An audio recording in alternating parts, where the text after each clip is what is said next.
The story then opens in a medieval-style fantasy world, where a teenager named Rio is lying on the floor of a tiny, run-down cottage. The place is empty except for a couple of old books and a knife sitting lonely on a table.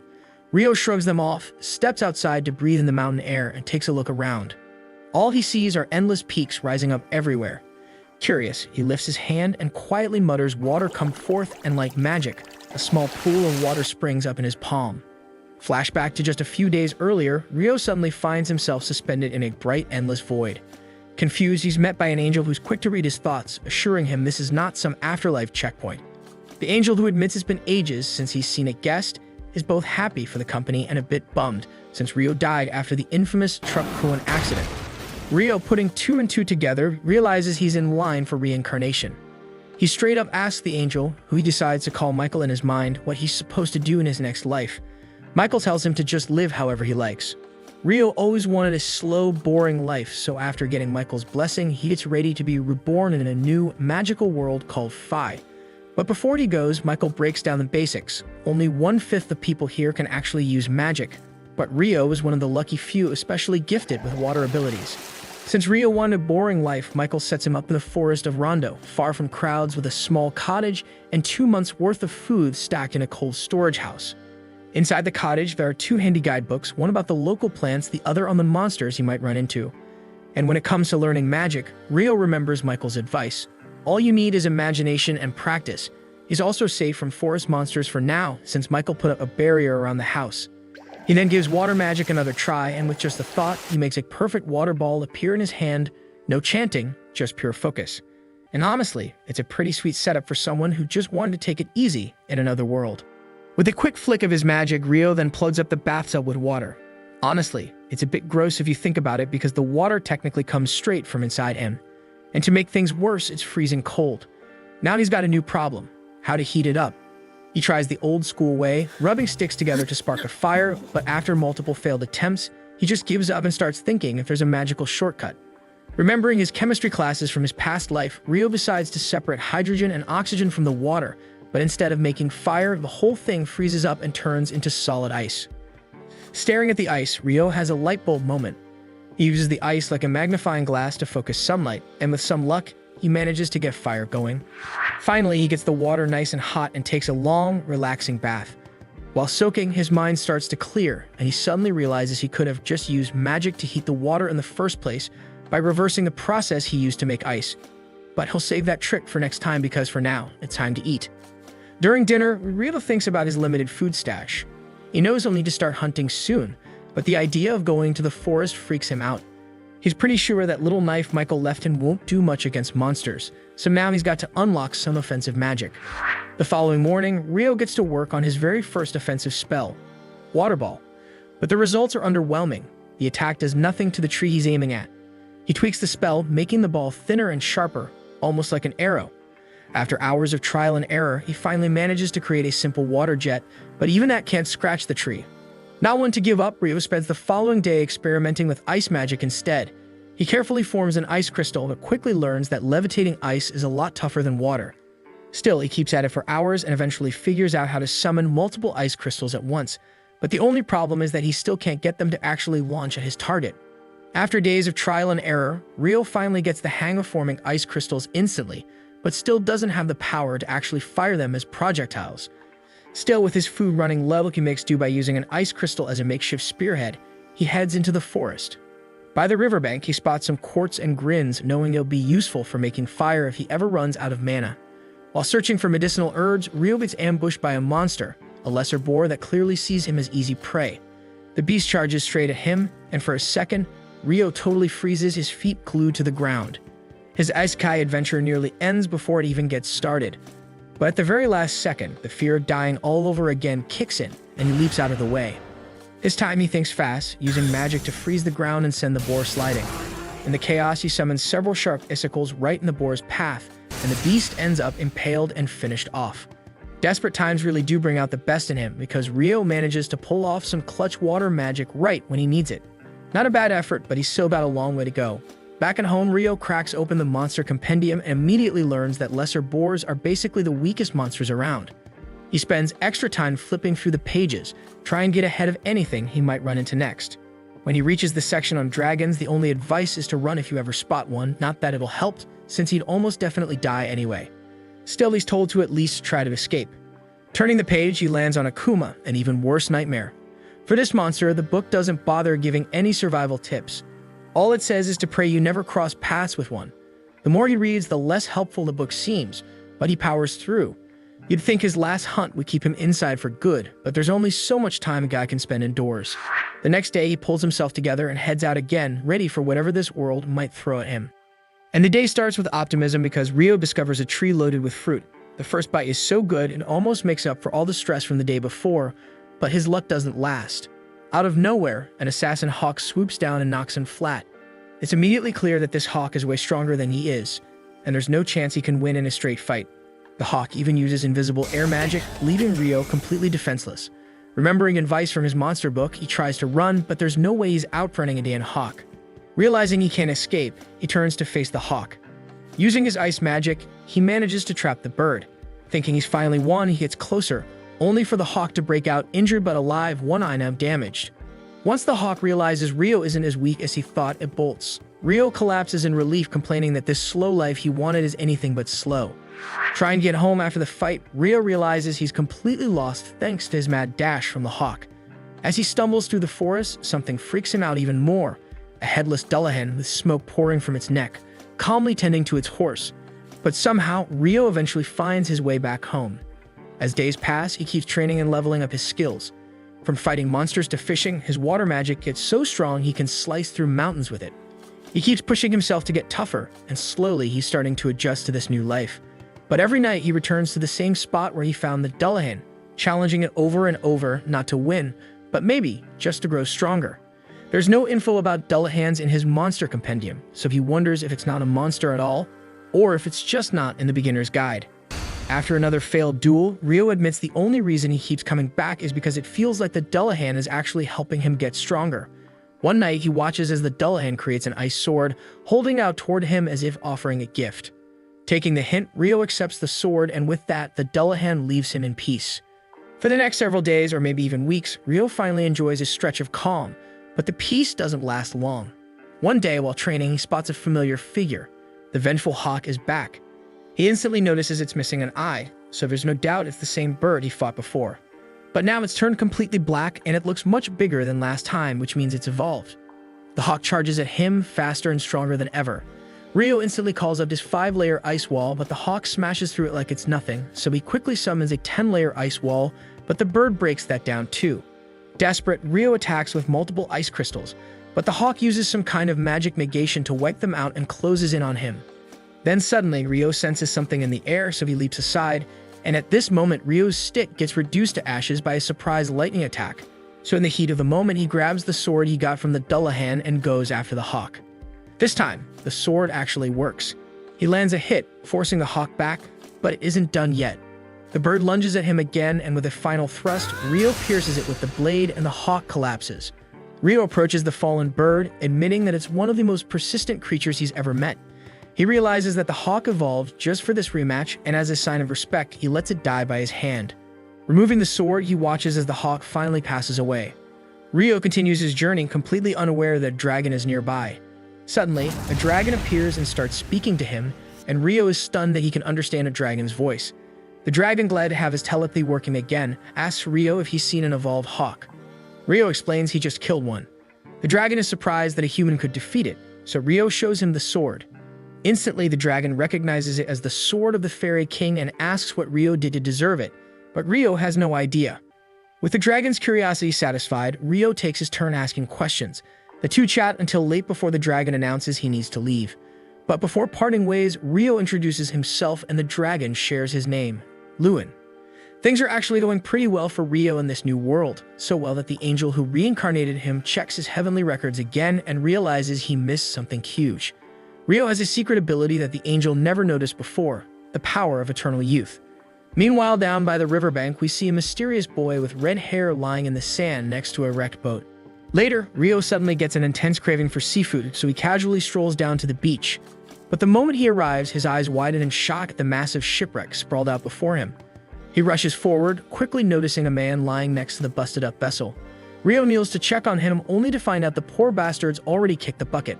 But then he hears a faint groan nearby and excitement floods through him because this is the first living human he's encountered since arriving in this world. The survivor named Abel recalls fragmented memories of a massive octopus-like monster attacking his ship during a violent storm, causing him to plunge into the sea. But when Abel wakes up, he's surprised as hell to find himself chilling in some stranger's house. Confused but grateful he's alive, he quickly bolts upright, panicking as he searches for other survivors. When Abel staggers outside, he's even more confused, realizing he has absolutely no clue where the hell he is. Just then, Rio appears quietly behind him, startling Abel because despite being a seasoned warrior, he couldn't sense Rio's presence at all, and he is also equally stunned by Rio's bizarre fashion sense, though he decides to politely avoid mentioning it for now. Instead, he introduces himself properly and thanks Rio for saving him. Rio awkwardly replies that Abel was the only guy still breathing and the rest were already fish food when he got there. Abel quickly assures him not to stress about it, casually revealing those guys were just sketchy smugglers anyway, but before he can say more, his stomach interrupts him with a loud growl. Laughing awkwardly, Rio suggests they continue the chat over some food. Abel follows him inside, but nosy-ass Abel immediately brings up Rio's bizarre clothing. Rio explains that he simply has no other clothing and lacks materials to craft new ones. So Abel casually advises him to just buy some, but immediately feels awkward, thinking Rio might be too poor to afford new clothes. But Rio quickly eases Abel's guilt trip by explaining he's literally the only human living in this godforsaken place, so there's nobody to sell him clothes anyway. Abel then gets curious, asking if Rio hunts to get his grub. Rio casually nods yes, and Abel curiously asks if he uses that dinky little knife he's got. With a smirk, Rio demonstrates his impressive water magic, mentioning that magic is his primary method for hunting. Abel is astonished, revealing that only about half the world's population can use magic, and he himself unfortunately belongs to the half that can't. This surprises Rio because the angel had told him that just 20% of people possess magical abilities. Afterward, Abel requests that Rio take him down to the shore as there's something important he needs to verify. On their way down to the beach, Abel suddenly tries to act all heroic, telling Rio to stay behind him if they encounter any danger. Rio calmly replies that it's not necessary, but Abel insists, clearly not wanting to feel like some helpless damsel in distress. Rio allows him to do as he wishes, and soon they reach the wrecked ship, but all the bodies have mysteriously vanished. Abel figures either the monsters or the sea already took care of them, then awkwardly thanks Rio again, knowing his ass would have met the same fate without him. Abel grumbles a bit, mentioning that he couldn't find whatever the hell he was looking for and says that right now his priority is meeting back up with his crew. Problem is, the storm knocked his ship far south to God knows where, leaving him completely unsure about which way to go next. Then Abel suddenly perks up, turning to Rio and casually asking if he'd like to tag along. Rio is surprised by this sudden invitation, and Abel quickly explains that he could use Rio's help to find his way back, and in return, Abel could hook Rio up with a decent job in the city, one where he might not have to dress like Mockley anymore. After thinking it through, Rio eventually agrees to guide Abel back. Later that evening, Rio stands quietly looking at the garden he's painstakingly grown, feeling a strange pang of sadness at the thought of leaving all his hard work behind. That night, he tells Abel he's heading out to say goodbye to someone important. Abel raises an eyebrow, obviously curious who the hell Rio could be meeting in the middle of nowhere, but decides not to pry, probably sensing it's none of his damn business. Afterward, Rio walks over to the lake to find the Headless Knight, standing by the quiet waters. He announces he's leaving the forest for a long time. He thanks the knight for all the training, then dramatically whips out his knife, promising to go all out one last time. Without a word, obviously since the dude has no head, the knight draws his sword, ready to throw down. Rio charges in hard, delivering blow after blow like he's in the final scene of some epic anime fight, driving the knight backward relentlessly. Eventually, Rio exhausts himself, panting heavily as the knight silently retreats into the lake again. Catching his breath, Rio offers one final heartfelt thank you, but of course the knight keeps silent. Just as Rio's about to leave, the knight unexpectedly turns around and magically summons a badass armored suit straight out of the water, apparently his parting gift. Rio gets embarrassingly sentimental at the gesture, choking out another thank you before heading back home. The following day, Rio and Abel gear up to set out on their journey. As they get ready, Rio finds himself surprisingly nostalgic about leaving the isolated place he's called home for so long. Soon after, they encounter a wild boar in the forest, and Abel quickly asks Rio to leave it to him. He rushes toward the boar with his sword drawn, swiftly unleashing a combat skill that instantly turns the poor animal into a shish kebab. Amazed, Rio asks what exactly combat skills are, and Abel explains that they're special techniques used by those who fight using weapons. That night, they camp inside a large hollow tree, and the next morning they continue their journey through the forest. As they approach a swamp, they spot several lizardmen roaming around. Abel decides it's best to avoid them and suggests changing their route since lizardmen can be quite strong opponents. But even after they shift their path, Rio senses the creatures still pursuing them from behind. Abel immediately prepares to fight, but Rio warns him that there are too many enemies this time, insisting he'll use his magic as well. Abel doubts Rio can fight without his staff, but he's left stunned when Rio instantly blasts 4 lizardmen at once with icicle lances. After the battle ends, Abel questions Rio about the spell he just cast. Rio casually replies that it was just a regular icicle lance, but Abel insists his wind mage friends are limited to casting only 1 attack at a time, while Rio effortlessly summoned 4 icicles simultaneously. Rio shrugs it off, suggesting maybe it's just a limitation of wind magic because it's totally normal for water magic. Abel decides not to dwell on it too much, suggesting they continue their journey. But before moving forward, Rio creates 2 ice glasses and magically fills them with water. Abel notices Rio used a different incantation this time, but Rio quickly covers it up by saying that he must have misheard him earlier. As they keep traveling, Abel hands Rio a coin, and Rio excitedly claims this is the first time he's ever seen actual money. Abel is speechless, as he always assumed Rio was poor but never imagined he was that poor. He then begins explaining to Rio about the 3 major nations within the central provinces: the Kingdom of Knightley, the Debui Empire, and the Handaliyu Federation. Rio immediately starts roasting the Debui Empire just because he finds its name ridiculous, and while he continues joking about the Empire's absurd name, they reach a wide clearing. But just then, a rock near them moves on its own, startling both of them, so Abel quickly draws his sword and slices it neatly in half, and Rio swiftly conjures a water barrier to deflect the barrage of flying stones. Abel realizes with dread they've accidentally wandered into a nest of rock golems. Confused, Rio wonders aloud if golems aren't supposed to be more humanoid-shaped, but Abel decides they've got bigger problems to handle first. Charging forward, Abel punches a hole straight through the nearest golem, but to his surprise, the golem instantly regenerates, returning fire immediately. Abel swiftly retreats, grimacing, and warns Rio that conventional attacks won't do much against these things. However, Rio suddenly gets a clever idea. Summoning a massive block of ice midair, he casually drops it right on top of the golems, crushing them flat. Abel's jaw nearly hits the ground in shock, having never witnessed such a ridiculously effective spell before. Rio, thoroughly pleased with himself, repeats the ice block maneuver a few more times, effortlessly clearing out the rest of the golems. After the dust settles, they find one particularly special rock golem embedded with a large magic stone, and Abel excitedly notes that such a stone would fetch a great price. Rio wistfully says he'd love to grab the magic stones from the other golems too, but sighs dramatically, admitting he's either too lazy or honestly too clueless to melt all the ice again. Continuing their journey, they soon stumble upon an enormous crocodile hippo creature sprawled out before them. Abel gasps in awe, calling it a behemoth, a ridiculously rare and powerful monster he's only heard legends about. Rio eagerly asks if they should hunt it, but Abel quickly shakes his head, insisting they don't stand a chance. Just then, a group of wyverns swoop down from above, capturing Rio's attention immediately. He's excited to witness an epic monster showdown. Moments later, the wyverns waste no time launching magical rocks at the behemoth, but the beast simply roars defiantly, canceling out their magic and sending the wyverns tumbling to the ground. Impressed, Rio casually tells Abel that the massive creature likely has some sort of magic cancellation skill. Later that night, over dinner, Abel curiously asks Rio about the magic cancellation skill, since he'd only heard of certain dungeon traps having such a powerful ability. Rio's eyes sparkle at the mention of dungeons, excitedly demanding to know more. Abel casually mentions there's a dungeon in the city of Loon exactly where they're heading. Rio dramatically loses it, annoyed that Abel didn't bother mentioning something so crucial earlier, and playfully interrogates him about any other secrets he might be hiding.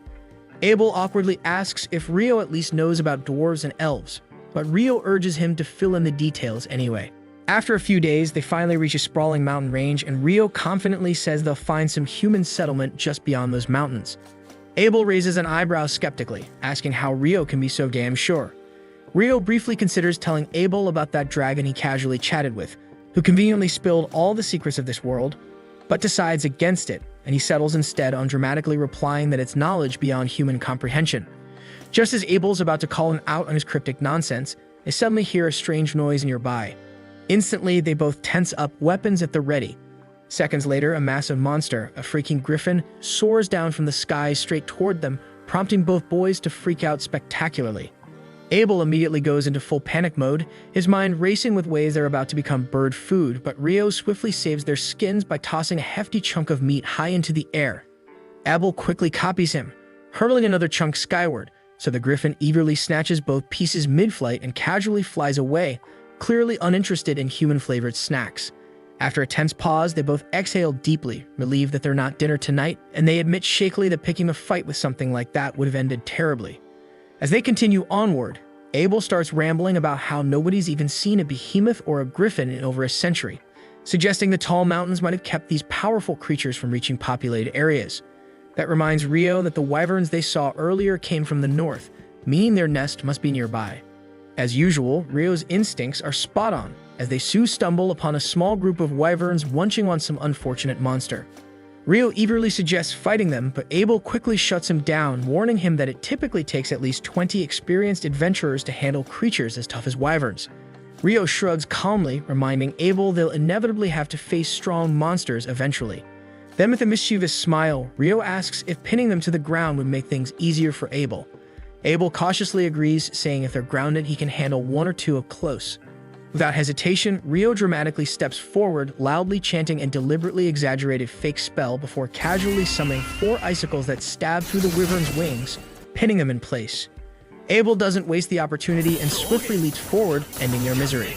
But before they can celebrate, 2 more wyverns swoop in aggressively.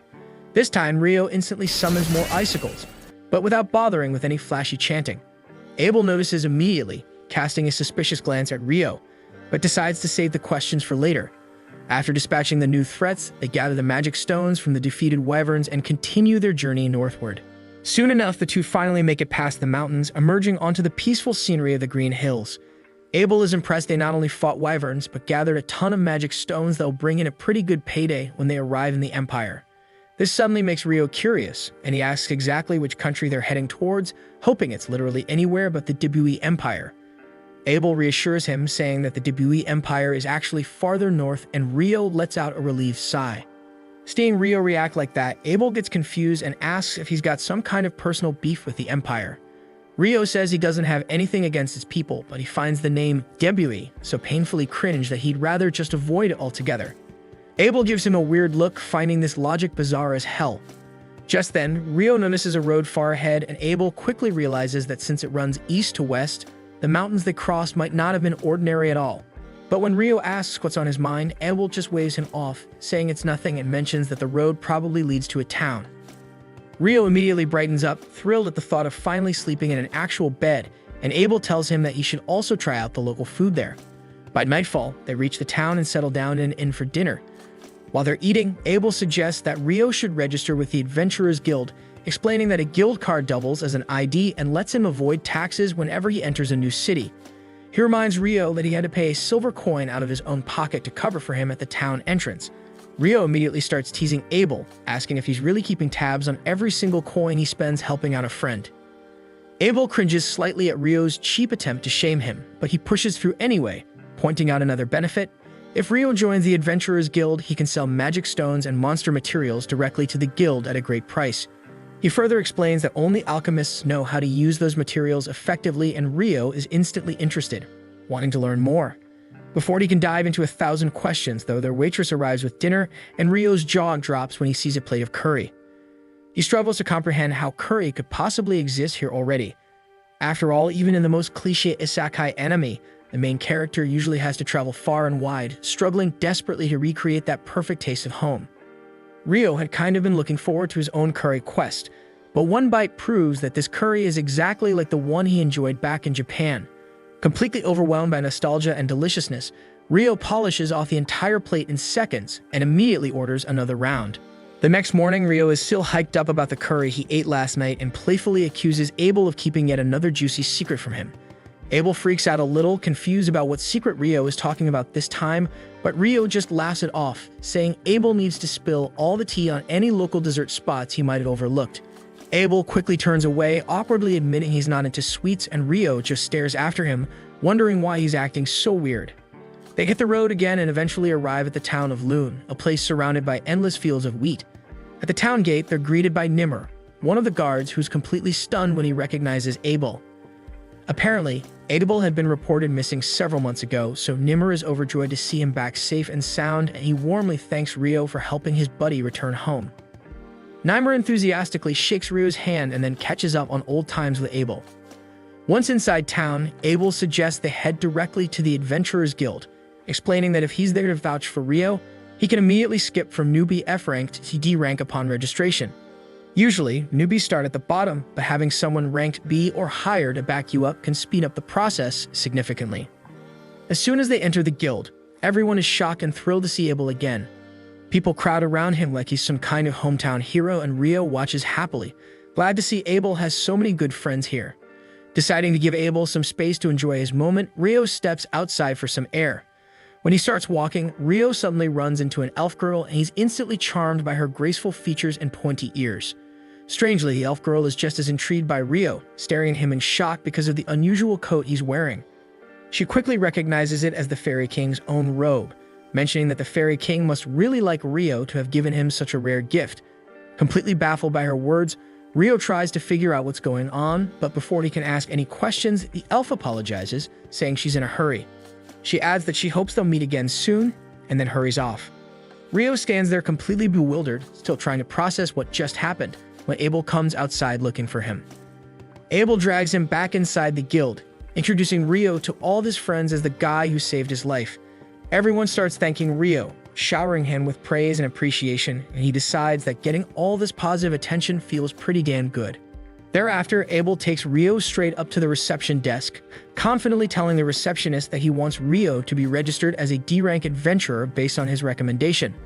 The receptionist is visibly stunned, pointing out that Abel and his team have never endorsed anyone before. Abel simply smiles, explaining that Rio is an exceptional case. The receptionist politely insists that Rio still needs to pass his strength evaluation before officially ranking up, so Abel asks to speak directly with Guildmaster Hugh about it. She tells them to wait for a bit, and shortly afterward, Hugh bursts into the room dramatically, overjoyed after hearing Abel is back. Abel introduces Rio to the Guildmaster, requesting that Rio be given the rank-up test. Hugh mentions they'll need proof of Rio's strength for that, and Abel casually replies that Rio is even stronger than himself, leaving the Guildmaster in total disbelief. Abel quickly backs up his claim by pulling out all the magic stones they gathered from the wyverns, and Hugh instantly freaks out. He exclaims that the sheer quantity of stones indicates they've taken down enough wyverns to threaten an entire country. Abel calmly reassures him that there's no danger of an attack since they hunted the wyverns south of the Malefic Mountains. Curious, Rio wonders if the name Malefic Mountains has some special meaning, prompting Hugh to explain that no one in recorded history has safely crossed them. Hugh emphasizes that the mountains are so notoriously dangerous even elite adventurers wouldn't risk exploring there without an extremely important damn reason. He's astonished that Rio and Abel are now the first to accomplish such an impossible accomplishment, immediately agreeing to promote Rio without further testing. Suddenly, Abel's party members burst into the room, overcome with emotion after thinking they'd never see Abel alive again. Seeing this heartfelt reunion, Hugh decides it's best to give them some space and offers to guide Rio outside to finalize his registration. As Rio turns to leave, Abel quickly calls out, asking him to wait at the reception desk once he's done, mentioning he wants to show Rio someplace special. Thereafter, Hugh leads Rio towards his office, explaining that Abel's group, known as the Crimson Sword, is among the strongest and most respected adventurer parties in town. Rio doesn't find that surprising at all, though he's still unsure if he truly deserves the jump straight to D rank. Seeing this, Hugh reassures him by saying that while Abel is indeed strong, defeating even a single wyvern alone is beyond his abilities, which makes it clear to him that Rio played a major role in taking down the wyverns. Just then, the receptionist walks into the office carrying the equipment needed for Rio's formal registration. Hugh excuses himself immediately, saying he has piles of paperwork waiting, leaving Rio in her hands. The receptionist cheerfully introduces herself as Mina, then begins asking Rio the standard registration questions. She explains that he can use the guild lodgings for up to 300 days from registration, after which he'll have to find a place of his own. Next, she tells him about a dungeon exploration training course the guild offers to new adventurers. Rio immediately expresses his interest in joining the course, and Nina tells him to come to the meeting hall 2 days from now at precisely 9 a.m. And Rio is momentarily stunned that this world even has clocks. Afterwards, Nina moves on to complete the actual registration. She instructs Rio to place his hand on the crystal device on the table. When he does, the device scans and transfers his biometrics onto a metallic plate resting atop it, turning it into his official guild card. Nina congratulates Rio, formally welcoming him as a registered adventurer, and then both of them step outside the office.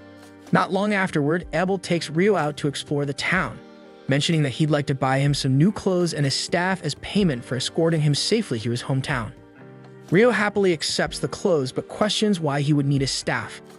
Abel points out that magicians always use staves to cast spells, but Rio casually tells him he can use magic perfectly fine without one.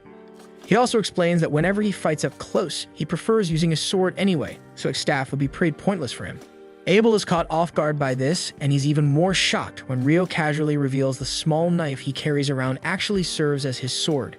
Setting all that aside, Rio mentions that more than equipment, what he really needs right now is some solid information about how things work in this world. Shortly after that, Rio learns that this world uses the exact same measurement of time as Earth: hours, days, weeks, months, and even the metric system. It now clicks in his mind that someone from Earth must have landed here a long time ago and influenced the way things operate, explaining all the familiar stuff he's come across. Right then, Abel returns from the store after paying for all the stuff Rio picked out, cheerfully informing him that the best part of the day is still ahead. Abel then guides Rio to a large inn where all his friends from the guild are gathered, throwing a lively celebration for Abel's safe return.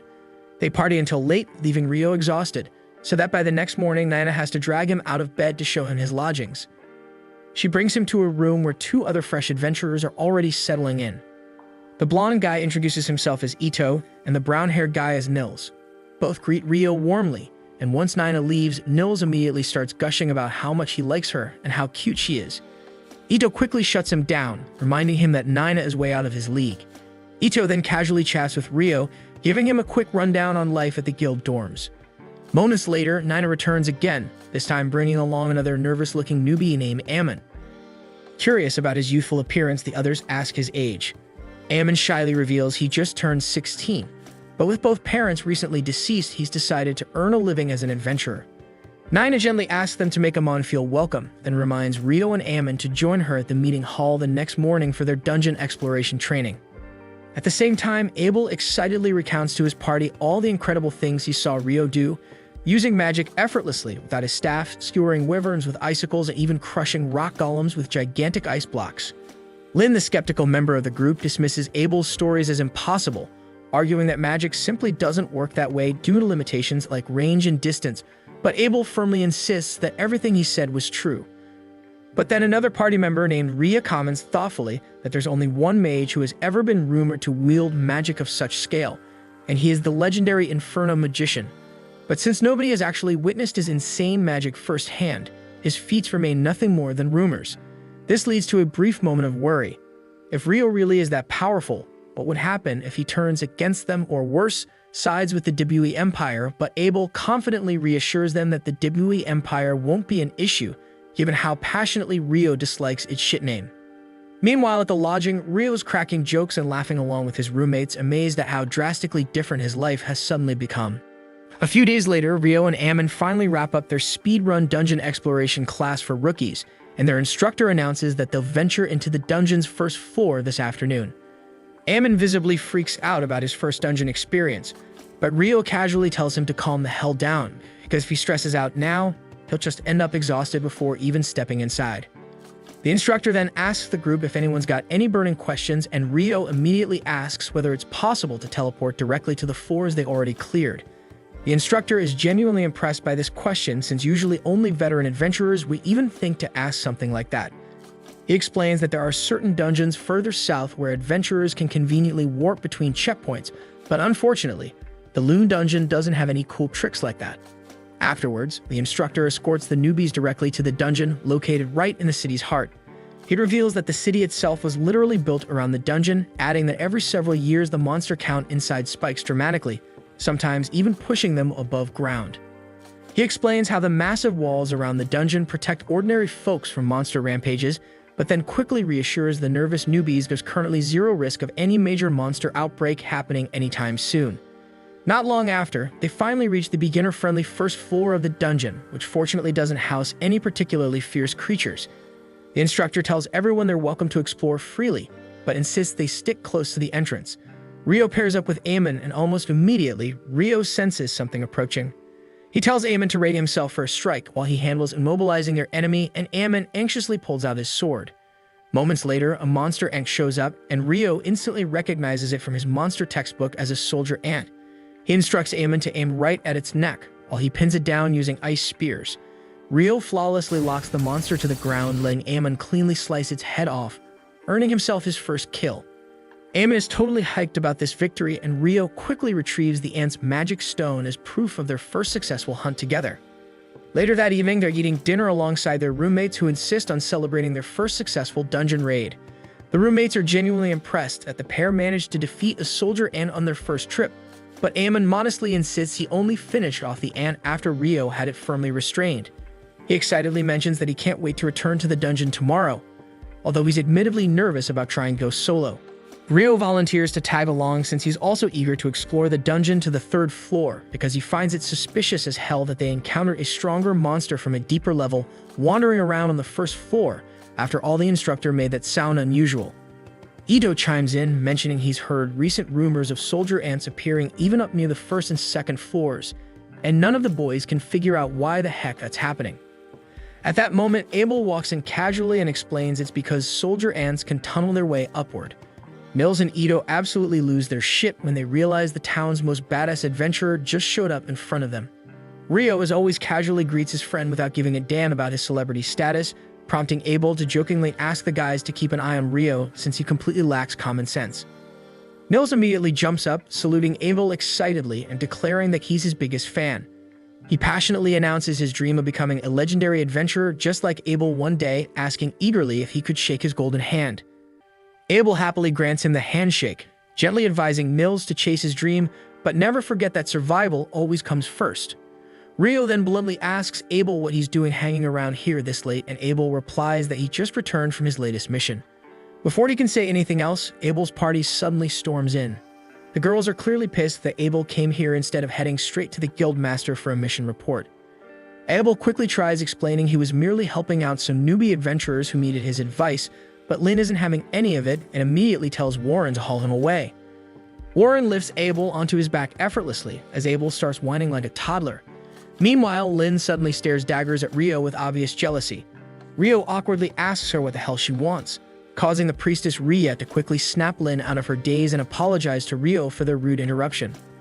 As the group leaves, Ito and Nils fanboy uncontrollably over them, but Rio genuinely can't comprehend what's so damn impressive about that crew of clowns. At the same time, Ria gently scolds Lynn for openly glaring at Rio, but Lynn insists she was just curious because Abel keeps bragging non-stop about Rio's magic. Ria admits she's also curious to see Rio's true abilities, but Abel reassures them they'll get to witness it firsthand soon enough. The following day, Rio and Aemon return to the dungeon, this time encountering a pack of monster dogs. Rio once again pins the beasts down effortlessly with his ice spears, while Aemon impressively displays his sword skills by taking out a couple of the monsters himself. Afterwards, during a brief break, Rio comments that Aemon's swordsmanship reminds him strangely of Abel's style. Aemon clarifies that his sword instructor was some old geezer named Kiro, who learned swordsmanship from a prestigious academy back in the capital. So Rio immediately assumes Abel must have trained under the same academy and sees genuine potential in Aemon, believing he could grow into an incredibly powerful swordsman one day. Aemon is impressed that Rio knows so much about swordsmanship despite being primarily a mage. Rio casually explains that he trained under a mentor for a bit but ultimately came up with his own fighting style. He then comments that Aemon's current form seems pretty taxing physically, though it's also super reliable, and suggests he just needs to boost his endurance. Rio mentions that Abel always used to wake up at the crack of dawn to practice his sword forms during their travels, highlighting that even naturally gifted people have to bust their asses training. Aemon feels pumped up hearing that and swears he'll put in extra effort to become stronger, which pleases Rio. The following morning, Rio drops by the library and is taken aback by how freaking massive it is. He asks the librarian to point him to the alchemy books, and she leads him to shelves filled with beginner manuals. The sheer number of choices overwhelms him, so Rio decides he needs some air to clear his mind. But just as he does, everything goes pitch black as a full-on solar eclipse darkens the entire city, and he gawks in amazement at the sky. Barely a moment later, he realizes something weird as hell just happened. Everyone around him is suddenly gone, leaving him totally alone in an eerie, unsettling atmosphere. Right then, he feels something dangerous coming at him from behind. Instinctively, he spins around, summoning a thick ice barrier just in time to deflect an incredibly powerful blast of fire.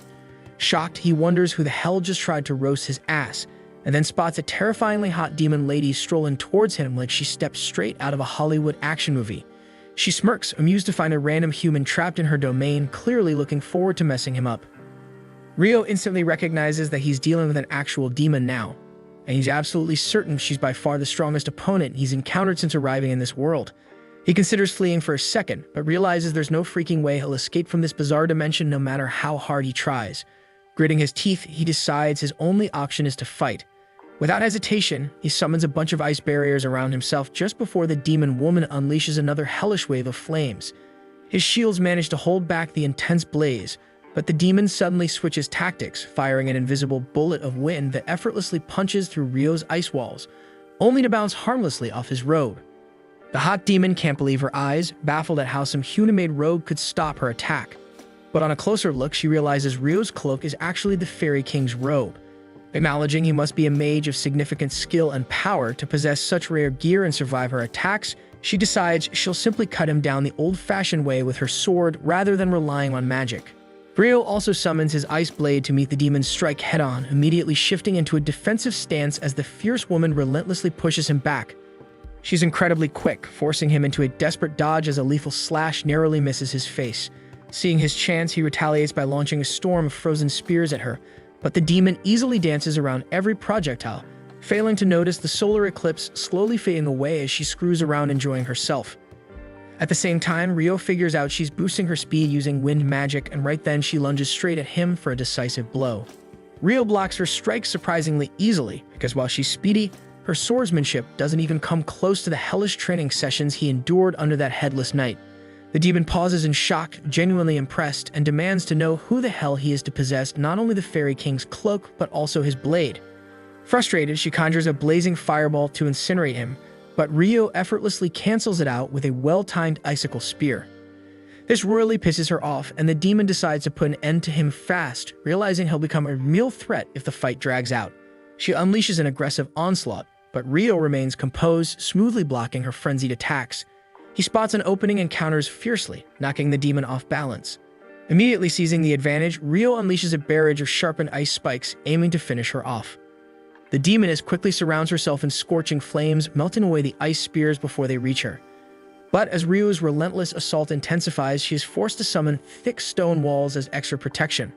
Ryo, however, adapts on the fly, switching tactics to piercing high-pressure jets of water that slice effortlessly through the rocky barriers, slashing her several times.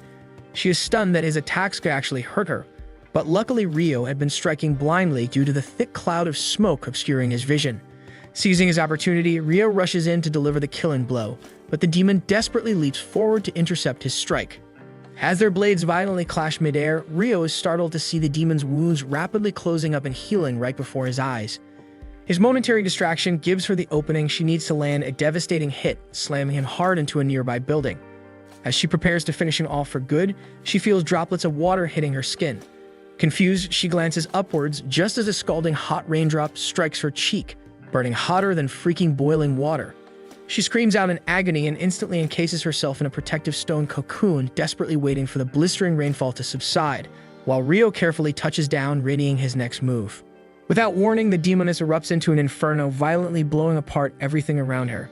She slowly stalks towards Ryo with murderous intent, but right at that moment, the eclipse begins fading away, and as sunlight brushes against her blade, it shatters into nothingness. She stops abruptly, clicking her tongue in annoyance and remarking bitterly that they'll have to finish this fight another day. Ryo mocks, telling her to hurry up and piss off already. Surprisingly unfazed by his attitude, the demon introduces herself as Leonore and casually asks for his name. He reluctantly responds with Ryo, though he makes it obvious he doesn't give a damn about exchanging any more pleasantries with the demon. Leonore is intrigued by the fact Ryo clearly knows what she is, making her regret screwing around earlier instead of killing him outright. She tells him that someday they'll have their rematch, though it's possible another demon might cross his path first.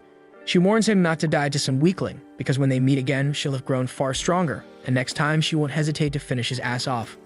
Ryo feels a chill down his spine at that thought, but just then, the eclipse completely disappears and in an instant reality returns to normal, leaving no sign of their chaotic battle. Feeling shaken, Rio decides it's best to just buy his books quickly and get some rest. He heads straight to the bank, cashing in on the hefty stack of coins he earned from selling all those wyvern magic stones. Afterwards, he swings by the dorm hoping to check in with his roommates, but when he realizes they're not around, he's just about to leave when he spots them being cornered and harassed by a group of Dutchbag adventurers. Nils and Ito are cursing the leader, a big jerk named Dan, for cowardly ambushing them while they're still injured. But Dan sneers back that monsters won't give them any pity either when they eventually die in the dungeon. Out of nowhere, Dan's cronies suddenly drop unconscious as Rio quietly takes them out from behind, calmly telling Dan he's absolutely right, but maybe he should take his own advice sometimes. He casually taunts Dan, asking if he's planning to run now that his buddies have taken a dirt nap. Enraged, Dan blindly charges Rio, only for him to effortlessly sidestep and smash his sword handle directly into Dan's gut, forcing the bully to puke out what's left of his breakfast. Rio quickly shifts his attention to healing his injured friends, scolding them lightly about needing to toughen up so no weak-ass punks can catch them off guard again. Still, he decides that right now they all deserve a good break. Together, they hit up the public baths where Ito, the resident priest, heals the nasty wound left by Leonore's wind bullet. As everyone sits soaking in the water, curiosity gets the best of them, and they start bombarding Rio with questions about who the hell could possibly hurt someone as strong as him.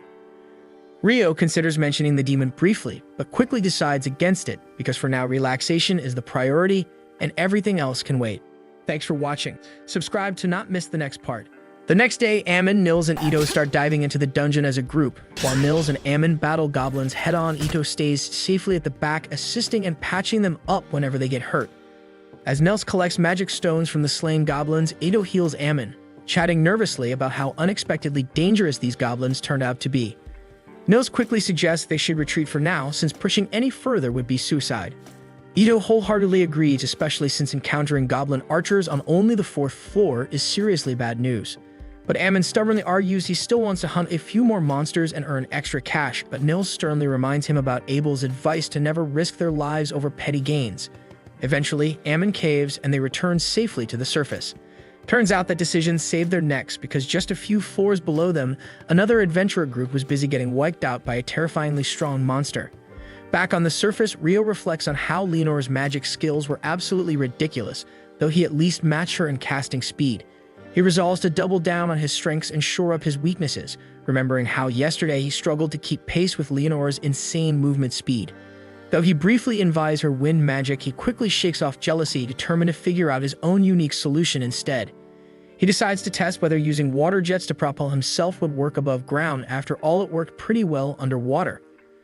First, he creates a slippery ice platform in front of himself, then fires off hundreds of small water jets from his back to push himself forward. Unfortunately, all this effort results in him moving about as fast as an elderly grandma crossing the street.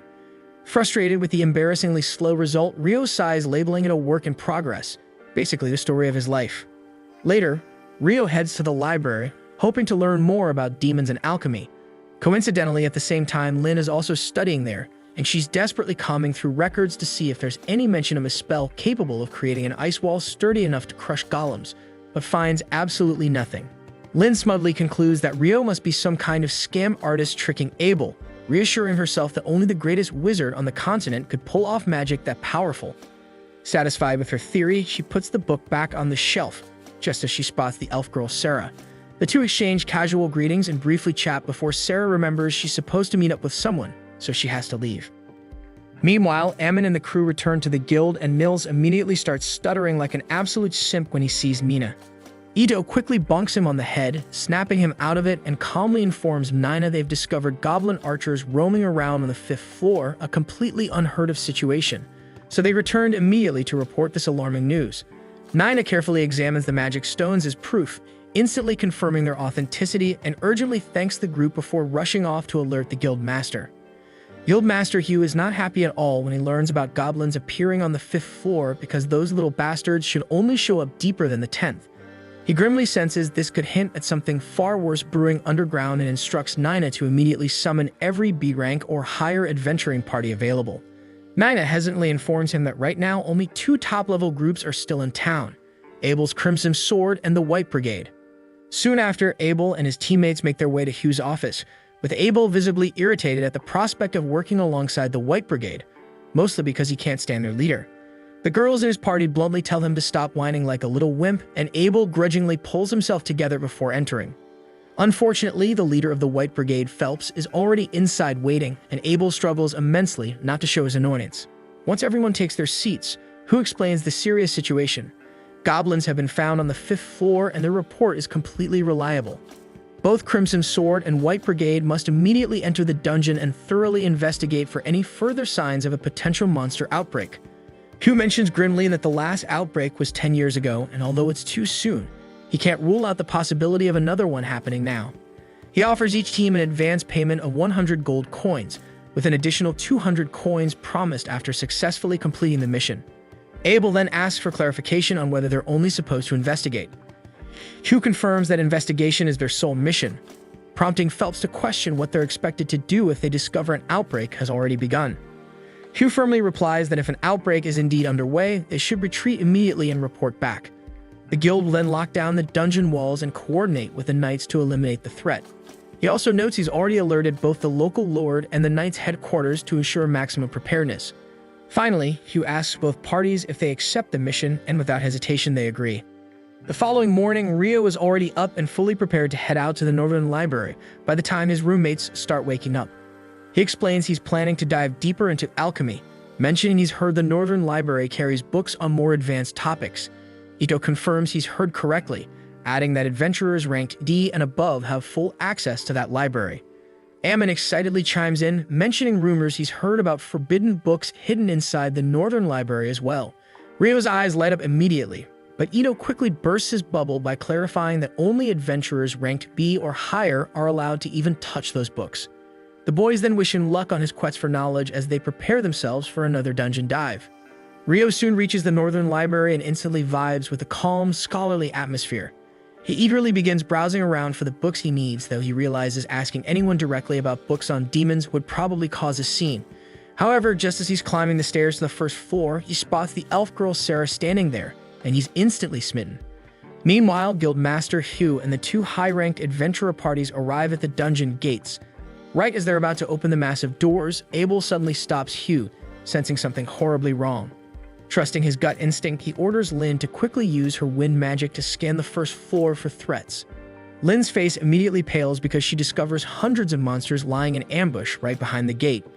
Panic spreads instantly among the group, confirming beyond any doubt that the great monster outbreak has already begun. Hugh urgently commands everyone to fall back and alert both the knights and the guild. Back at the guild, Nils and the others notice the sudden closure notice posted on the dungeon doors, assuming it must be because of the goblin archers they reported. But just then, a frantic messenger bursts into the guild, loudly announcing that a massive monster outbreak has begun. Every available adventurer must immediately rush to man the walls surrounding the dungeon and fend off the monsters. Meanwhile, Rio and Sarah have been awkwardly staring at each other throughout this entire chaos, until Sarah finally breaks the silence by saying softly that it seems they meet again. They introduce themselves formally, and Sarah gently asks Rio if he's searching for anything specific.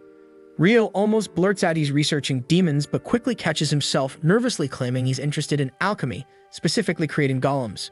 Sarah is clearly impressed by his ambitious goal, remarking how difficult crafting golems actually is, though she informs him regretfully that the library doesn't have books exclusively on that topic. Yet with a friendly smile, Sarah asked him to follow her anyway, because she knew this library like the back of her hand and could guide him toward books that would be helpful. They start chatting casually about books and adventures as they walk, and Sarah reveals that she's actually the sole member of a B-rank adventuring party called Wind. Rio mentions hearing from a friend that there was only one elf living in the city, and Sarah smiles softly, explaining that elves typically don't mingle with humans, but she's always been a bit of a weirdo. Meanwhile, at the dungeon gates, all the adventurers in the city have gathered along the walls, preparing themselves for battle. Suddenly, the monsters smash through the heavy gate, and Guildmaster Hugh immediately shouts orders, commanding everyone to unleash arrows and magic on the charging goblin horde. A fierce battle erupts, and soon the knights arrive to reinforce the adventurers, quickly stabilizing the situation. But Hugh can't shake a nagging worry because there seem to be far more monsters than during the last outbreak 10 years ago. Elsewhere on the battlefield, Abel's party is running dangerously low on arrows. Just then, Nils rushes up, carrying a large barrel full of arrows, urgently delivering a message from Hugh. Abel's group must face the dungeon's boss monster once the goblin mobs have been dealt with. Soon enough, the majority of goblins lie defeated, and Hugh quickly gives Abel and Phelps the signal to lead their parties into the final battle. They leap down from the walls, Lynn swiftly using wind magic to soften their landing. Charging forward, they effortlessly dispatch the remaining goblins and position themselves at the dungeon entrance, waiting anxiously for the boss. Moments later, a goblin general emerges from the shadows, and everyone thinks it's finally nearing the end. But their confidence quickly shatters as two more goblin generals step out right behind him. Abel instantly realizes they're actually dealing with a goblin king. He urgently explains they must take down the generals immediately, otherwise they'll get significantly stronger once the king arrives. Abel swiftly assigns targets. He and Phelps will handle one general each, while Lynn and Rhea team up against the third. The intense fight against the goblin generals begins. Abel manages to sever his enemy's arms, but just as he's about to finish him off, he spots the massive figure of the goblin king emerging at the dungeon entrance. Instinctively, Abel yells desperately for everyone to get down. An instant later, a terrifyingly powerful wind slash erupts from the dungeon, instantly cutting down all three goblin generals in a single blow. Everyone stares in shock and dread at the Goblin King's ruthless display of power, but Abel and Phelps know they're the only ones capable of taking this monster down. They immediately team up to launch a joint assault against the Goblin King, but their weapons fail miserably against his thick armor. Thinking fast, Abel dashes directly towards the Goblin King, activating his ghost-like skill to phase through the King's devastating attack. Closing in rapidly, he uses his combat technique to pierce through the King's chest armor, striking his heart, but the hit isn't enough to finish him off completely. As the Goblin King prepares to counterattack, Abel quickly signals Lynn to finish it, phasing out of the way just as Lynn unleashes her wind spears. The magical attack passes harmlessly through Abel's ghostly form and crashes into the Goblin King, finally killing him. The adventurers breathe a collective sigh of relief, believing they finally won, but none of them realizes this nightmare is far from over, as something even more sinister lurks deeper within the freaking dungeon. Afterward, everyone returns to the guild to mark the win, and when Rio finally shows up, he has no clue why the place is buzzing. But while the rest of the guild gets to party, the guild master is swamped with paperwork up to his elbows, since he still has to file reports on the great monster's outbreak and process payouts for the adventurers who helped handle it. And on top of that, researchers from the royal capital are bound to roll in sooner or later to collect data on the great monster's outbreak, so he's going to have to handle them too. Down at the party, Abel has just wrapped up explaining what went down with the monster's outbreak while he was in the library when his friends arrive. Lynn has been wanting to ask Rio face-to-face for a while, so she tells him she wants to know whether he can actually raise thick ice walls from a distance. Rio says yes, and to be precise, he can cast up to roughly 40 meters out. But it took a long time to get the feel for it, so it's not as easy as it looks. Even so, Lynn has never heard of anyone working magic at that kind of range, so she asks if it is an original spell, and if it is, what incantation he uses to pull it off. Rio says he would be happy to show her later, but as for the words, he basically makes them up on the spot, so she can use whatever she likes. Right then, Nils notes that most of the food is already gone, so if Rio does not hurry, he will end up with nothing to eat. He excuses himself to grab a plate, but Lynn is still puzzled by what he meant about just going with the flow on incantations. Abel tells her that Rio only bothers with incantations because he thinks they sound awesome, but he can cast without saying anything at all, and that sounds even wilder to her than the ice walls. Early the next day, Nils, Ito, and Ammon meet at the guild to look for work, but they are disappointed to find the job board completely empty. Right then, Rio happens to pass by and he asks what the three of them are doing since they would usually be out working by now. Unluckily, after the monster's outbreak yesterday, the dungeon was shut for inspections, so they will not be able to go there for a bit. They were hoping to pick up a resource-gathering job to tide them over, but with all the items dropped during the monster's outbreak, there is not much demand for gathering right now. Regardless of their problems, they ask Rio what he's up to right now, and he explains that he is actually in the middle of searching for magic copper ore because he needs it to start practicing alchemy in earnest. Ito remembers hearing that magic copper ore is extremely expensive around here, and Rio says that is correct, adding that the last shop he visited quoted him 50 gold pieces for a single copper piece, a painful price for one unit. The cost does not matter much to Rio since he is loaded, and he also wants to throw some steady work to his friends, so he asks if they would be willing to gather magic copper ore for him. He adds that he will pay each of them 4 gold coins, whether they find any or not, and if they do bring some back, he will buy it for 25 gold coins. All three are shocked, since that is more money than they have ever earned in their lives, yet Ito still asks if Rio is really fine paying that much, just to be sure. Rio explains that if they end up finding the copper, his total outlay is only 37 gold, which is far cheaper than the 50 gold he would spend in town, so the arrangement is a solid bargain for him as well. Once they confirm that Rio is completely serious about the offer, the three of them hurry off to begin their search right away, but after they leave, Rio hears a sharp ruckus outside the building, so he heads over to take a look. In the side alley, he finds Dan arguing with a squad of knights who are basically trying to snatch a girl in broad daylight in front of everyone. The girl clearly does not want to go, so when they start driving her away, Don steps in and shoves the nearest knight to break his grip and pull her free. She is free for the moment, but the bigger problem is that the knights still outnumber Dan 4-1 and they have swords, so there is no realistic way he can beat them. The group's leader moves to teach Dan a lesson for daring to defy a knight, but the instant he steps forward, he stumbles, loses his balance, and goes down hard on the street. Everyone nearby is baffled because there is plainly nothing near the knight's boots or on the ground to trip over. The knight refuses to swallow the humiliation of tripping over himself, so he points a finger and accuses Dan of pulling some trick on him. Anyway, as he tries to stand back up with a frustrated grunt, he trips again and hits the ground a second time. Moments later, Phelps arrives, and the sight of these so-called knights turns his stomach.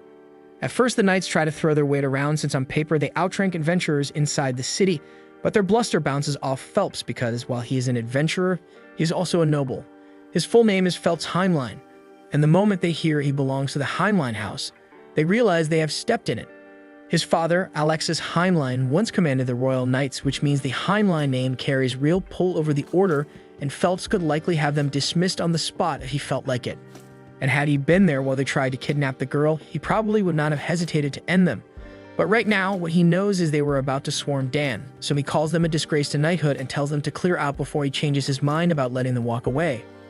After the knights leave, Phelps looks up at Rio, having caught what he pulled a moment earlier. He had already heard from Abel that Rio's magic was extraordinary, yet seeing it for himself still amazes him, since he has never watched anyone cast from that far away with that kind of precision. Of course, he has no plan to tell anyone that Rio is the one who made those royal knights slip, since that would be a headache for Rio. But he truly appreciates the help because he feels personally responsible for letting such awful men become royal knights. That night, Rio is having lunch at the tavern when Abel happens to show up. It is rare to see him out without the rest of his group, so Rio instantly assumes Abel is headed to the red light district after this. Abel freaks out and tells Rio to stop talking before people overhear him, and with Rio's sharp deduction, he figures that if Abel does not want folks thinking he would visit the pleasure district, he must already have someone in mind. At first he guesses Lynn, but Abel says he is wrong because Lynn already has a crush on Warren. With that settled, Rio concludes the person must be Rhea, and Abel gets even more flustered trying to deny it, but that only seals Rio's speculation. Leaving Abel's crush to the side, Rio asks what he's actually doing out alone tonight, so Abel admits he is headed toward the pleasure quarter, just not for the expected reasons. And since Rio is here, Abel admits he could seriously use his aid.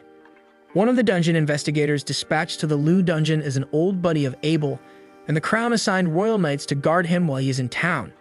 Problem is, those guards are the same scumbags Rio spotted earlier, and there have been repeated reports of them committing egregious crimes by hiding behind their shiny armor. Abel heard they were in the pleasure district tonight, and they are bound to cause problems sooner or later, so Abel wants to stop them before anyone gets harmed. On the way, Rio notices two adventurers talking, but he has met every single adventurer in town by now, and he doesn't recognize either of them. Abel says it isn't unusual for adventurers to come to Loon to explore the dungeon, but the dungeon is closed right now, so it does look suspicious, especially since the pair are dressed head to toe in black and slip away the instant they realize Rio and Abel are watching. A few turns later, Rio and Abel deliberately cut down a dark alley, and within moments the shady adventurers spring an ambush. But Rio already saw it coming, so he drops ice onto their heads and knocks every one of them out cold. Honestly, that was far easier than he expected it to be, but they still don't know what those men were planning, so they are going to have to hand them over to the guards for interrogation. Elsewhere in the pleasure district, Phelps is walking alone when those knights creep up behind him.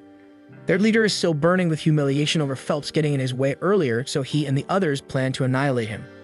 But just as they are about to draw their swords, they all realize they cannot move at all. We then see that the entire scene is a trap laid by Phelps, because now that he knows how rotten this group of knights truly is, he would be a failure of a noble if he let them continue as they are. So he had Shenna tag them with paralytic needles, and with them stuck in place, she calls on her fire magic, reducing their bodies to a freaking ash, leaving only their footprints. By first light, a delegation of researchers from the royal capital reaches the town, and right as the guildmaster had foreseen, they promptly make trouble for everyone by commandeering the entire day's rations for their inquiry.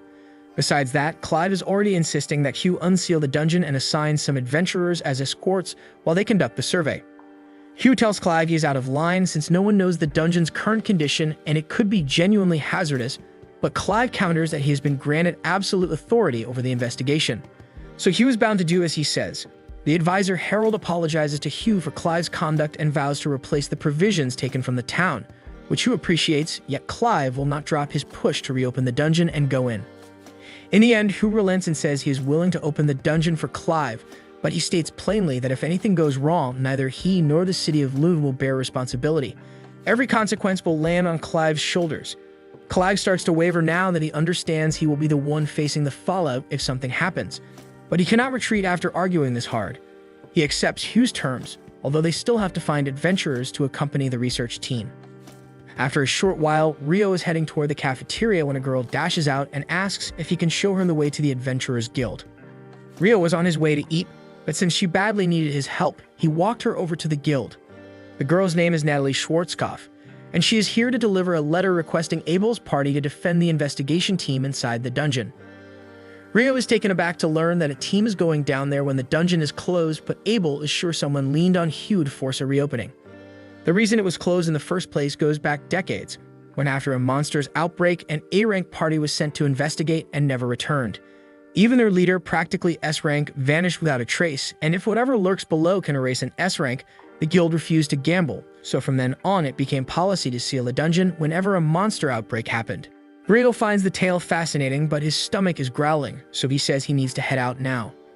After Rio leaves, Lynn asks whether Natalie truly belongs to the Schwarzkopf line, famous for their peerless water magic. Natalie says yes, so Lynn asks if she has ever encountered magic that lets a mage raise an ice wall from afar. Natalie replies that she is not even sure a technique like that exists, so Abel explains that, unbelievable as it sounds, Rio can erect an ice wall at a range of about 40 meters, and on that note, he warns everyone present never to pick a fight with Rio under any circumstances. And if they ever end up against him, they should surrender on the spot because there is no chance they could defeat him even if they all came at him together. He adds for Natalie that if she needs assistance and cannot find any of them, Rio is the one she should go to. 3 days pass and Rio's friends finally return from the job, having secured 2 pieces of magic copper ore. So Rio hands over a total of 90 gold coins, and they are deeply grateful, since with that much money, they can take a break from work for a while. Meanwhile, in the depths of the dungeon, the investigation team has already reached the 7th floor, but oddly, they have not encountered a single monster yet, so they press onward. Eventually, they come upon a black square set into the wall, and none of them can identify it, having never seen anything like it before. But Clive is thrilled because there's a prime anomaly to study, so he orders the instruments set up at once so they can transmit readings to the surface. And once that is done, the analysis crew, Natalie included, will start combing through the data to pin down the anomaly. But the moment Clive's researchers push the monodensity gauge through the gate, every person there is teleported away instantly, and the surface team loses connection with the entire unit. By the time they grasp the situation, they are standing in the heart of a wide grassy plain, and luckily, none of them appears hurt. Yet they have no sense of where they are at all, and Clive and his research team are nowhere to be seen around them. In another area of the fields, Clive set his team to collecting readings on the environment immediately and as thoroughly as possible, since if his hypothesis holds, the gate has transported all of them to a different site. That implies a serious chance of attack from this moment onward, so everyone must stay alert against unknown threats. Even so, Clive is quietly pleased, believing this will significantly sharpen his understanding of the theory he has long studied, namely that the monsters from the tidal bore came from the 38th floor. As the person who uncovered the teleportation gate, he is confident that a promotion to head of the department awaits him in due course once they return to the surface. That expectation holds only if they survive, since the creatures at this depth do not look inclined to be friendly in the slightest.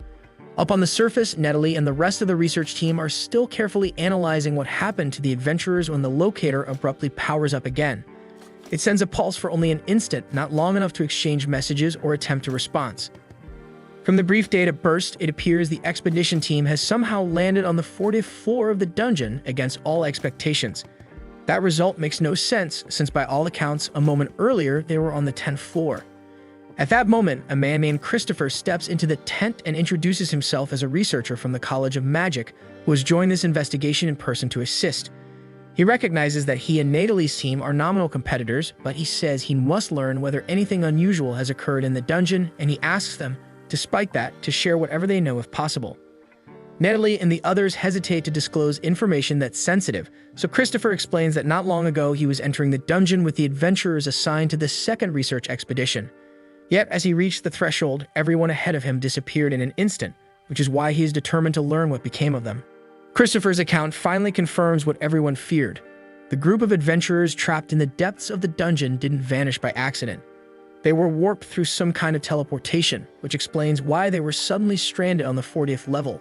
But that doesn't exactly make things any less terrifying. Up until now, the deepest any explorer has gone was the 38th floor, and even that was considered nearly suicidal for most B-class squads. Expecting C and D-ranked teams to survive past that is a damn death sentence. Thankfully, Abel's crew was among the first dispatched in the initial wave. That gives them a fighting chance and hopefully enough firepower to keep the others safe, for a while at least.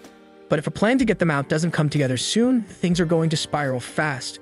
When Natalie gets word that Abel's whole squad is stuck down there, she immediately recalls what he warned her about before entering the dungeon. Without hesitating, she bolts to the library in hopes of tracking down Rio for backup. At the guild headquarters, trouble's already boiling over. Nana storms into Hugh's office and reports a serious development. The investigative team that was dispatched vanished the moment they entered the site. No signals, no updates, just complete silence. Dean Christopher is calling for Hugh to come immediately so they can assess the situation. Hugh jumps from his seat without a second thought, telling Nana he's heading out right away. But before leaving, he orders her to keep everything under wraps. The last thing they need is the rest of the adventurers finding out and losing their heads. Meanwhile, deep inside the library, Rio is busy navigating shelves of dusty tomes, but he's honestly not getting far. He has no clue where the relevant materials are, and without someone to guide him, he's pretty much lost. He silently wishes Sarah was around because she'd definitely know where to start. Lucky for him, she's actually just a few steps away in the next aisle. Rio perks up immediately and walks over to her, explaining that he's trying to dig up info on eclipses and tidal surges, but has no idea where to find the right archives. Sarah flashes a smile and offers help without hesitation because she knows exactly where those records are kept. Sarah personally suspects a strong correlation between the tidal bore and eclipse events. She remembers that just 2 days before the most recent surge, an eclipse darkened the skies, and historically, that same sequence has happened more times than she can count. Still, Sarah didn't come to that conclusion overnight because it took her ages of digging through old references to piece the pattern together. So naturally, she's curious why Rio is suddenly so fixated on the subject. But Rio can't exactly come out and say he clashed with a demon during the last eclipse in the middle of town. So instead, he smoothly pivots the conversation and asks if she happens to know what causes a magic stone's color to shift. Sarah clearly picks up on the dodge, but chooses not to press him. For now, she simply explains that the color of a monster's core reflects its lifespan. The longer it's lived, the darker the hue.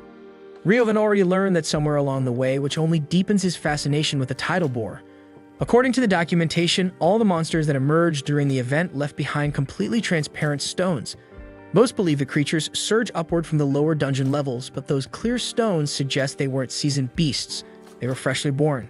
And what shocks him most is that even older tidal bore accounts describe the exact same thing, crystal clear stones every time, and Rio hadn't expected that kind of consistency in such aged reports.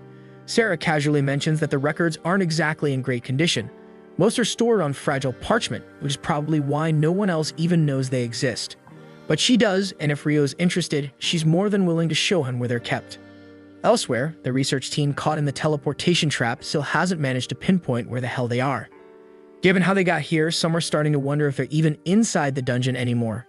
Harold checks in with the engineers, asking if they've managed to reactivate any of their equipment. They tell him the transmitter is finally online, meaning the surface crew should now be able to track their signal. That gives the group a spark of hope because maybe someone's on their way, but Harold doesn't seem convinced. When Abel questions him, Harold admits something feels wrong. It's the air has a weight to it, like being wrapped inside a sanctuary square incantation. That spell was designed as the ultimate defensive enchantment, completely nullifying all magical and physical attacks. If this place shares that same energy signature, then it might mean they're sealed inside an enormous magical barrier, cut off from the rest of the world. The weight of the situation is finally sinking in for Abel, and he quickly tells Lynn to deploy her detection magic to scan the surrounding area. Without delay, Lynn activates her wing-based probing spell, and the results come in fast. There's a large cluster of living beings roughly 500 meters away. Based on the readings, it's about 100 humans, but there are also a dozen unfamiliar life signatures mixed in. And whatever they are, they don't match anything she's ever sensed before. It's suspicious as hell, but it's the only lead they've got, so the team immediately starts moving toward the source. Back above ground, Hu receives the latest update, and it's worse than he feared because the investigation squad wasn't just delayed or lost. They were forcibly warped down to the 40th floor, and Hu can barely process how disastrous this is. Even if he rallied every capable fighter in the entire city, there's no way they'd be able to break through to that depth. Worse yet, no one has a damn clue what triggered the teleportation in the first place. That's why Christopher firmly advises against any rescue attempt. It's just too dangerous right now, and all they can do is wait and hope their team isn't wiped out. Unfortunately, hope isn't worth much at the moment because Clive's unit is under brutal assault. Fiery blasts are raining down on the researchers, and while a few skilled mages manage to throw up protective barriers in time, a lot of their comrades aren't so lucky because some are hit directly, others caught in the crossfire. Clive is still reeling, trying to piece together how things spiraled into chaos this fast.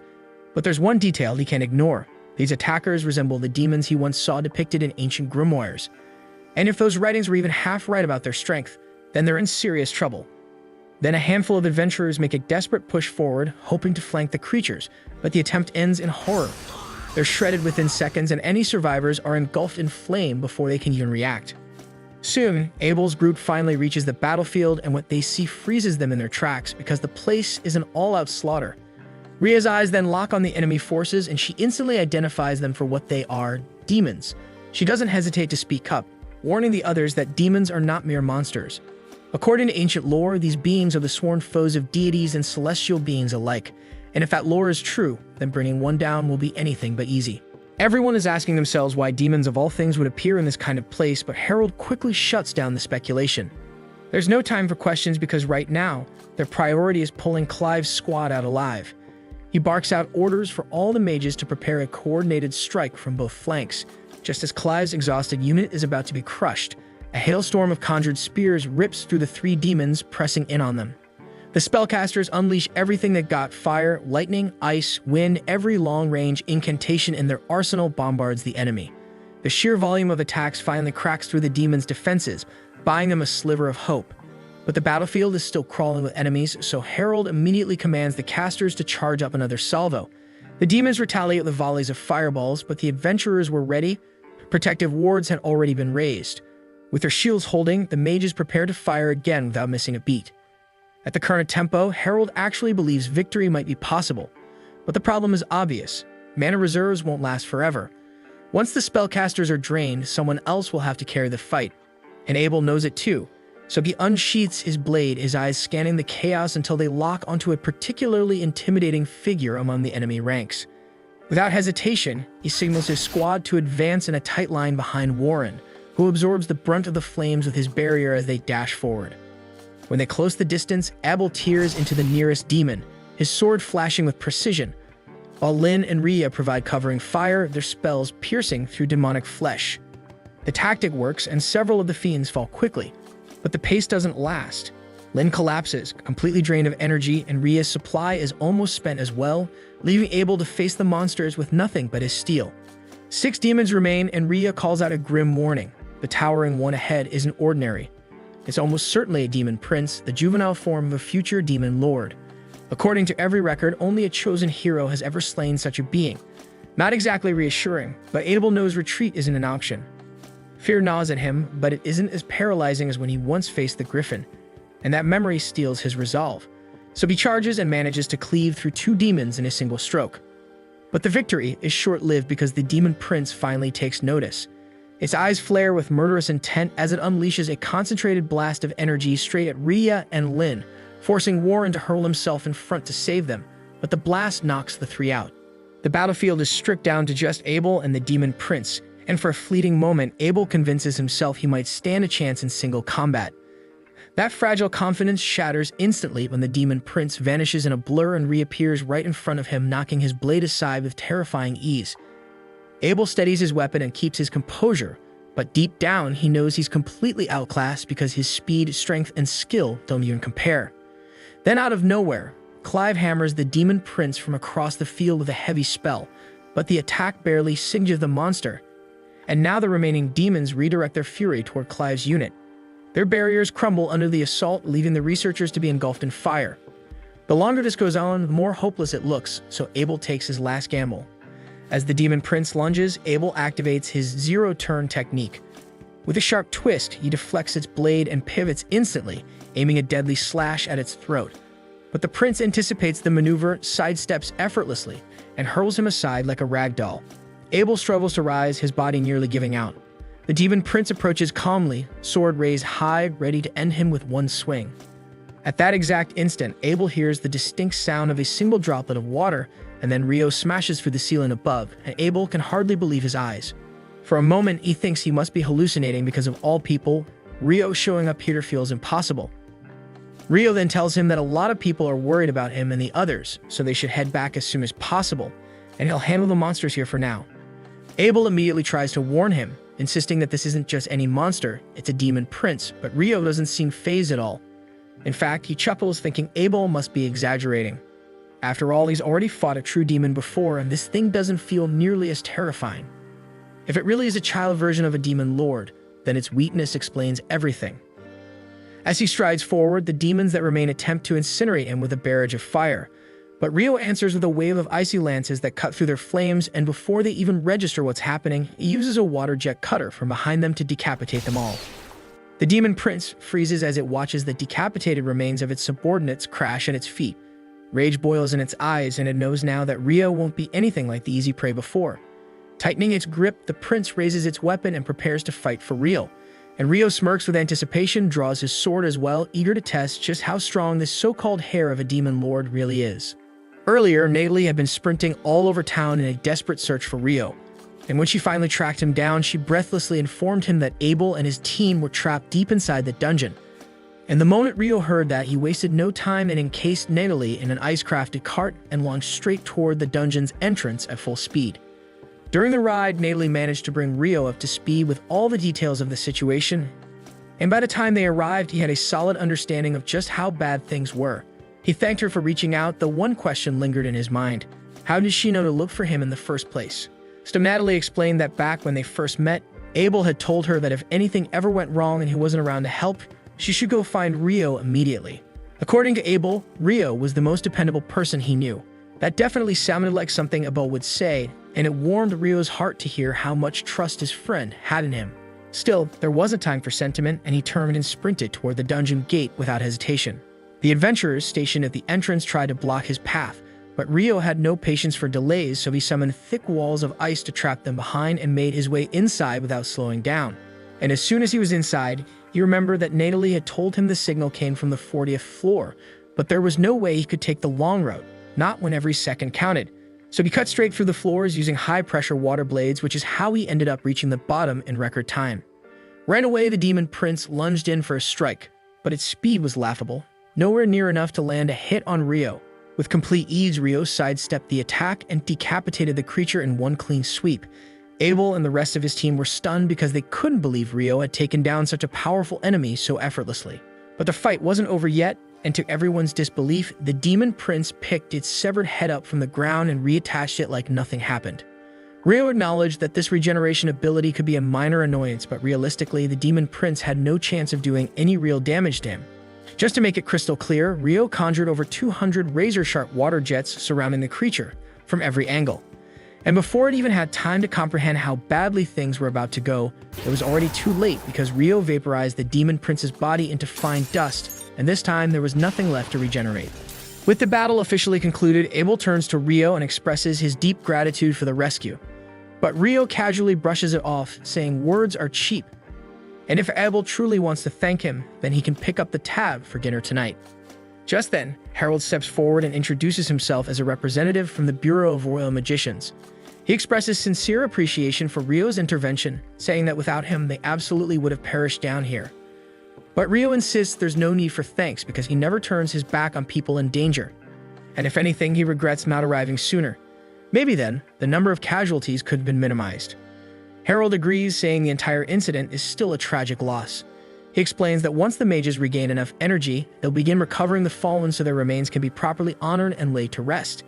In the meantime, Abel has a request, and he asks Rio to help him harvest magic stones from the slain devils because he plans to use the funds to support the families of those who didn't make it. Rio is happy to assist, but there's something that's been bothering him since he got here. When he dropped down from the 39th floor, he felt like he passed through some kind of magical field. But the moment he took out the demon prince, that sensation vanished completely.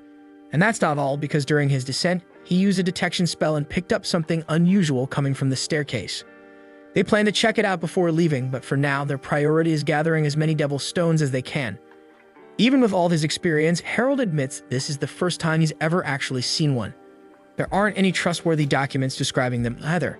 Since devils tend to appear seemingly out of thin air, some scholars believe they might possess the ability to manipulate space and time, but that theory has yet to be confirmed. Elsewhere in the world, a different scene unfolds. The hero's party has just triggered an ancient altar designed to summon the Demon Lord. A few seconds later, a swirling portal materializes before them and out steps Leonore.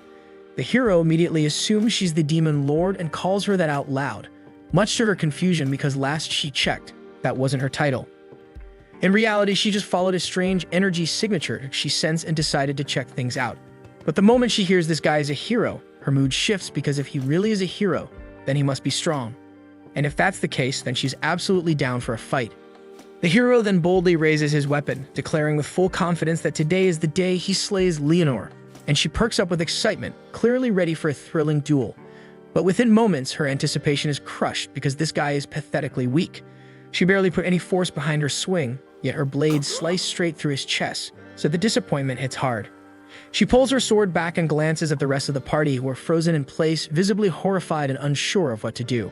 Leonore doesn't particularly get a thrill of killing people, so she flashes behind the party's mage and casually suggests they just call it quits and head home. If their so-called hero couldn't last a second against her, then none of them would fare any better. And by the way, they should probably tend to their wounded hero since she didn't hit any major organs, so if they act fast, he might still make it. Thankfully, the party chooses the smart option and immediately scrambles to stabilize their fallen comrade. And while they're busy treating his wounds, Leonore strolls over to inspect the altar. The fight was a total letdown, but she's at least intrigued by the magic gem they used to summon her.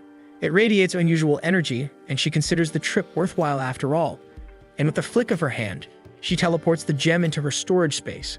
From the ground, the hero yells for the Demon Lord to stop, but Leonore is seriously getting tired of the title.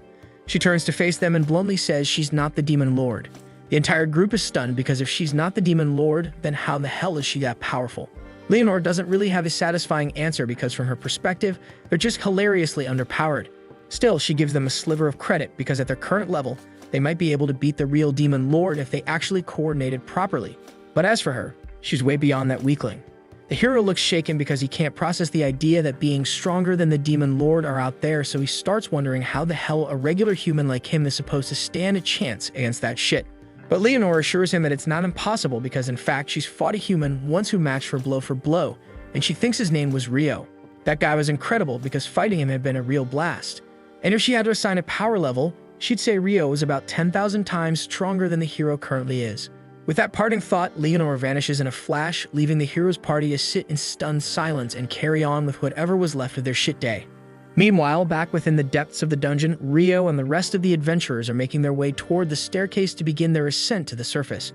Once they reach the spot, Rio points out the oddity he mentioned earlier, Harold. It appears to be some sort of magical crystal, but Harold has never seen anything quite like it before and can't determine what it's meant to do. Curious, he decides to bring it topside for proper study and slips it into his storage pouch before they resume their trek upward. Eventually, the entire party safely emerges above ground and Hugh begins organizing treatment for the injured adventurers. Meanwhile, Netley reunites with Abel and the others to make sure they're all in one piece, and Abel personally thanks her for thinking fast, because if she hadn't gone looking for Rio, they wouldn't have stood a chance. Everything seems to be winding down smoothly now, and Hugh is clearly relieved that Abel's team made it out alive because if they had perished in the dungeon, the fallout would have been disastrous. That said, Hugh still has something he wants to bring up. He turns toward Rio and demands an explanation for why he barged past the gate guards and entered the dungeon despite knowing it was off limits. Rio honestly wasn't expecting Hugh to circle back to that, but he owns up to it and offers a genuine apology for violating protocol. Before Hugh can press the issue further, Harold steps in to defend him, urging Hugh to cut Rio some slack. After all, if Rio hadn't taken action when he did, none of them would be alive right now. Hugh is taken aback and asks Harold to elaborate, but Harold suggests they speak privately and invites Hugh to a nearby tent. Once they're alone, Harold explains everything that unfolded below. detailing the encounter with the devils and the appearance of the demon prince, and Hugh listens in stunned silence. The idea that devils are showing up at a time like this is unreal, and the fact that anyone survived is nearly impossible to believe. So he assumes Abel must have done something extraordinary to protect the group. Harold agrees that Abel fought bravely, but even he wasn't able to stand up to the demon prince. In fact, he was seconds away from being killed until Rio arrived just in time. Hugh was still trying to wrap his head around everything. He'd always known Rio was gifted, but he never imagined the kid was capable of facing down a demon prince on his own. But Harold quickly corrects him that facing isn't the right word because what Rio did wasn't a duel, it was a complete massacre. He annihilated the demon prince and its remaining minions in mere seconds, unleashing magic so overwhelming it bordered on horrifying. Then after seeing that firsthand, Harold tells Hugh that their number one priority from this point forward should be making absolutely sure Rio remains an ally of this nation. Because if someone like him were to turn against them, the consequences would be catastrophic. With that in mind, Harold asks for Hugh's cooperation in redacting all traces of Rio's power from the official report, because the last thing they need is for some clueless noble to learn about Rio and start demanding the impossible from him. The next morning, Rio is wandering through town when a mouth-watering aroma catches his attention. He follows the scent to a cozy eatery known for its legendary curry, and to his surprise, he finds Sarah already seated inside. She's equally shocked to see Rio, but admits she can't blame him because the food here really is worth the hype. They both place their orders, and since they finally have some time to talk, Sarah asks Rio where he's been staying. Rio replies that he's currently living in the guild dorms. That catches her off guard because those rooms are usually reserved for newbies. Rio explains that he technically is still a rookie, even though he was promoted to D rank right after joining the Adventurer Registry. Sarah raises an eyebrow because instant rank promotions are incredibly rare, but judging by his aura and confidence, it checks out. Once they finish eating, the two step outside. Rio turns to her and asks why he never sees her around the guild if she's a registered adventurer. Sarah explains that it's a bit complicated. She's been working under a long-standing contract in the royal capital, so she rarely has to check in with the guild at all. She currently serves as a sword instructor for Margrave Loon's Knight Battalion. And since they're already on the topic, she asks Rio if he has any plans coming up because she'd really love to spar with him sometime for fun.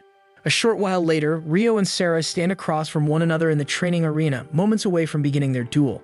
Before they start, Rio curiously asks how she even knew he used a sword, especially considering he's a mage. Sarah explains that it was obvious to her from his posture and the way he moved. Besides, it's not all that rare for a spellcaster to mix in physical combat techniques. As the match kicks off, Sarah lunges at Rio with a burst of blinding speed. He barely manages to react in time and parries her strike.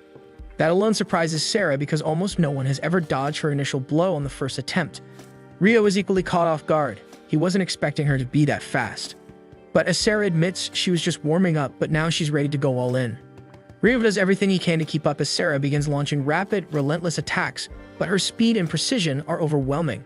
And despite his best efforts, she eventually overpowers him. When the match ends, Sarah throws her arms around Rio in pure excitement, gushing about how impressed she is. She hadn't realized just how skilled he was, and very few people are able to withstand her onslaught that long, especially considering she was enhancing her movements with wind magic, while Rio didn't use any spells at all. She'd love to keep sparring, but she has a sword lesson scheduled soon with the Margrave's son, so she has to take off. After saying his goodbyes, Rio begins walking home. On his way, he bumps into Hugh, who happens to be heading to the guild as well. Hugh invites Rio to join him, saying there's something important they need to talk about, specifically the dungeon incident where Rio broke through security and entered unauthorized. Hugh quickly reassures him there's no need to stress because Harold already explained how crucial Rio's intervention was in saving the investigation team. Hugh is genuinely thankful for that, but that said, the rules are still the rules and some kind of disciplinary action is required, so instead of a formal punishment, he assigns Rio a task. Rio is a little puzzled because it sounds more like a favor than a punishment, but Hugh just tells him not to think too hard about it because the assignment is a simple escort mission. Rio will be accompanying someone on a round trip to the city of Whitnash. A couple of days later, Nils walks up to Rio inside their dorm and makes a formal request for his assistance. Rio raises an eyebrow, curious to know what's going on, and Nils explains that his hometown has issued a monster extermination request. He wants to take the mission, but the catch is that it's only available to D-rank adventurers or higher, and unfortunately everyone else in the dorm is E-rank or below except for Rio. Nils practically pleads with Rio to form a temporary party with him so they can accept the job.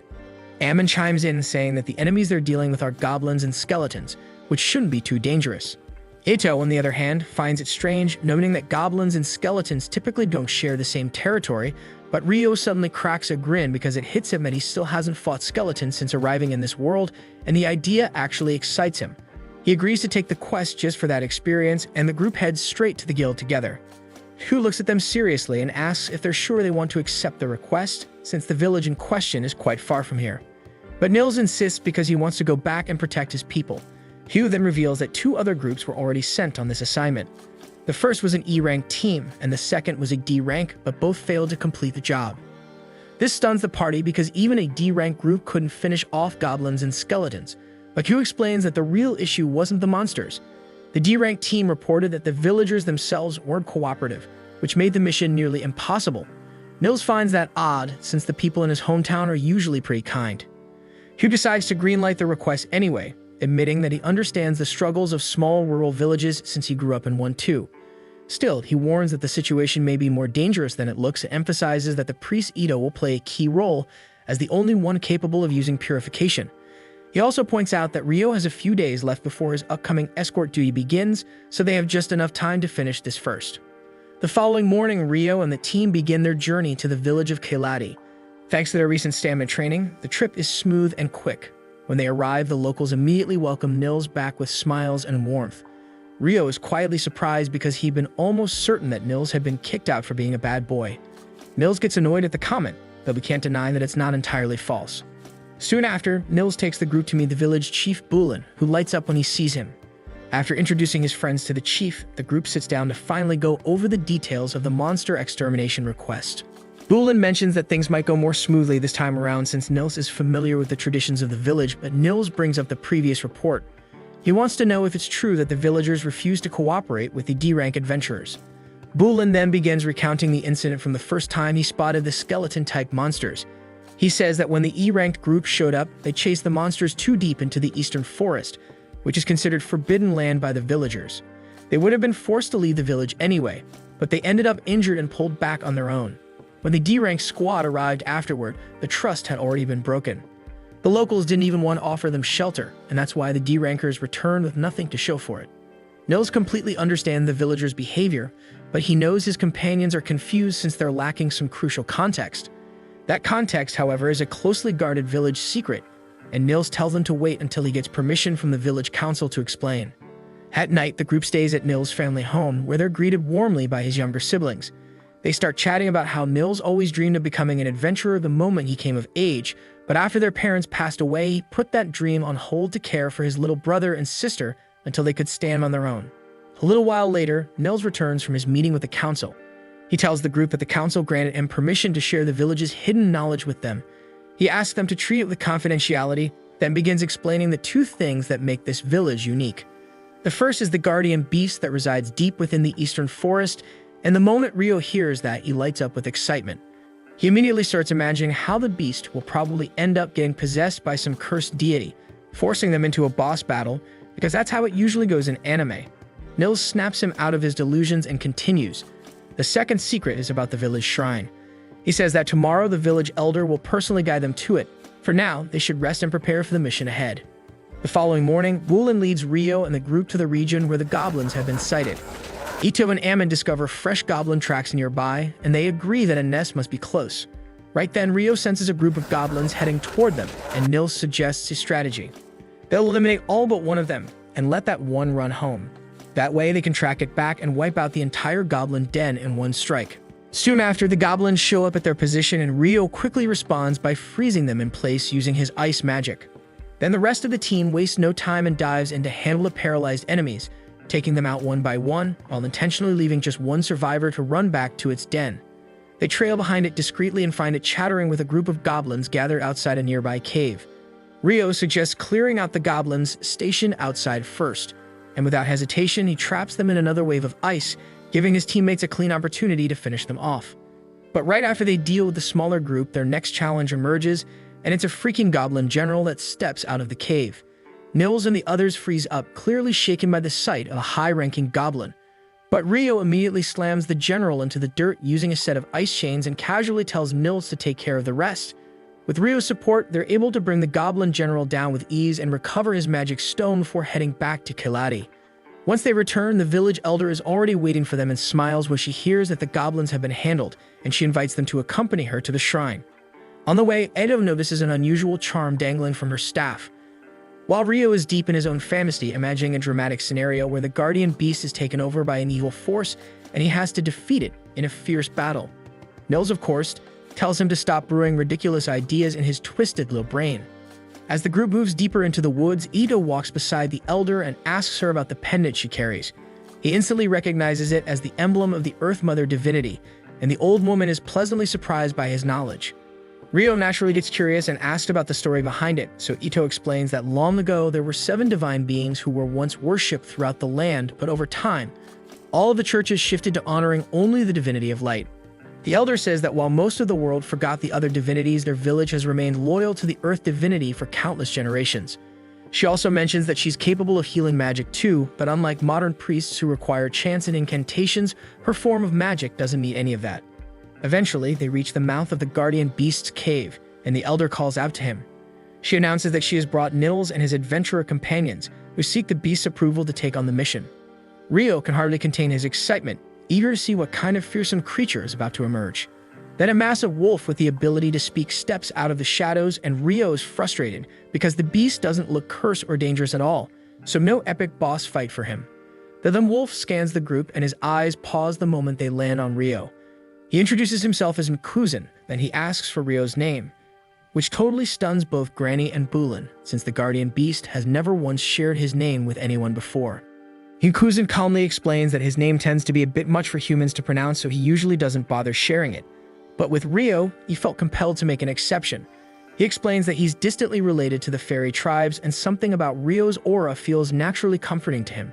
This leaves Ryo puzzled, but it also makes him think back to how fond the Fairy King was of him too, so maybe there really is something unusual about him that draws fairies in. Either way, he thanks the Great Wolf for his kind words, and Nkuzan lets out a hearty laugh, telling the elder that she's brought him a rather special visitor this time. With introductions out of the way, Nkuzan begins explaining the details of the quest. There are around 30 skeletons sealed inside the shrine, including their leader, and he's been the one holding them back this whole time. He warns that the boss is significantly stronger than the rest, and they'll need to deal with the lesser undead first before attempting to confront it, and everyone agrees to the approach. Afterward, we see Ito unleashing his light magic, making quick work of the regular skeletons scattered around.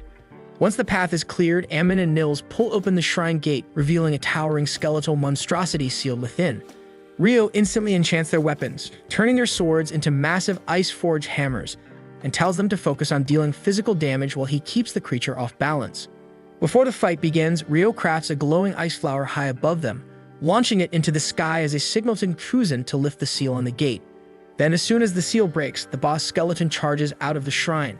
Ryo instantly freezes the ground beneath it, causing the creature to lose its footing and slip. That gives Ammon and Nils the opening they need to go to town on it with their hammers. Every time the boss tries to recover, it ends up slipping again, giving them more time to whittle it down.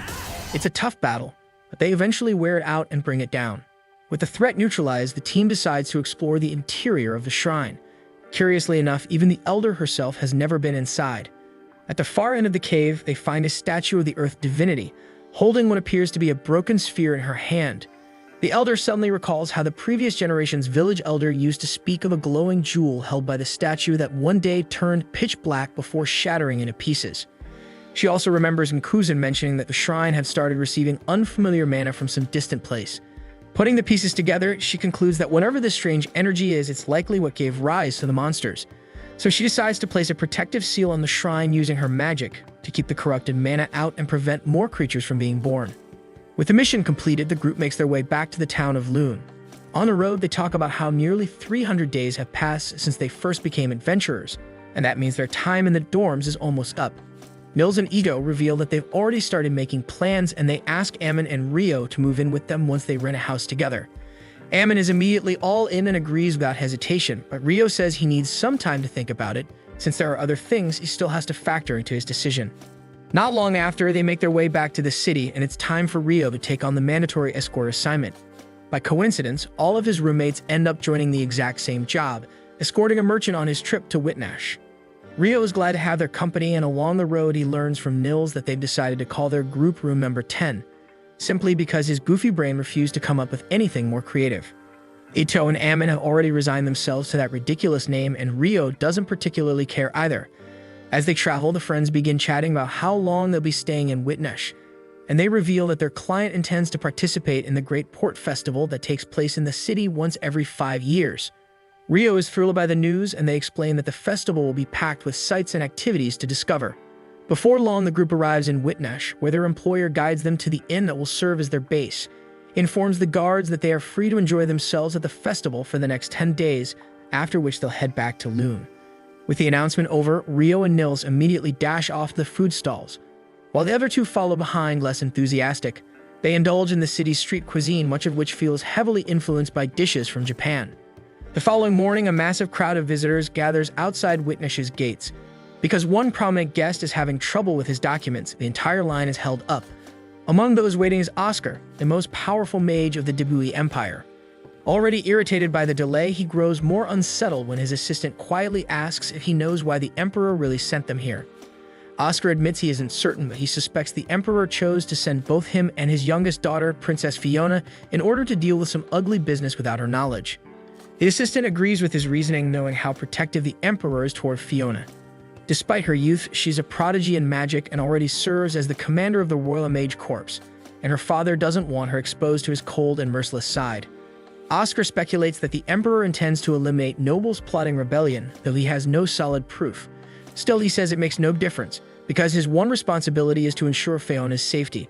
At night, a lavish reception is held for the aristocrats gathered in Whitnash, and Fiona shows up alongside her big brother Conrad. While Conrad handles the endless greetings and politics with the other nobles, he quickly notices that Fiona looks worn out. He tells her she should take a break, and she's more than happy to retreat, heading straight to her room to flop on the bed. Truth be told, she'd rather be drilling with her soldiers than wasting time at this boring excuse at a party. The following morning, the festival opens with a dazzling parade, and Rio immediately notices Abel sitting stiffly among the honored guests. His friends catch sight of him too, and then Nils gets distracted staring at Princess Fiona. Ito elbows him and says she's royalty, way out of his damn reach, and that he should stick with the guild receptionist instead of daydreaming. Just then, Lynn and the rest of Abel's team arrive, and Rio blurts out asking why the hell Abel is sitting with the VIPs. Ria explains that Abel is standing in for their guildmaster, who's set to appear the next morning.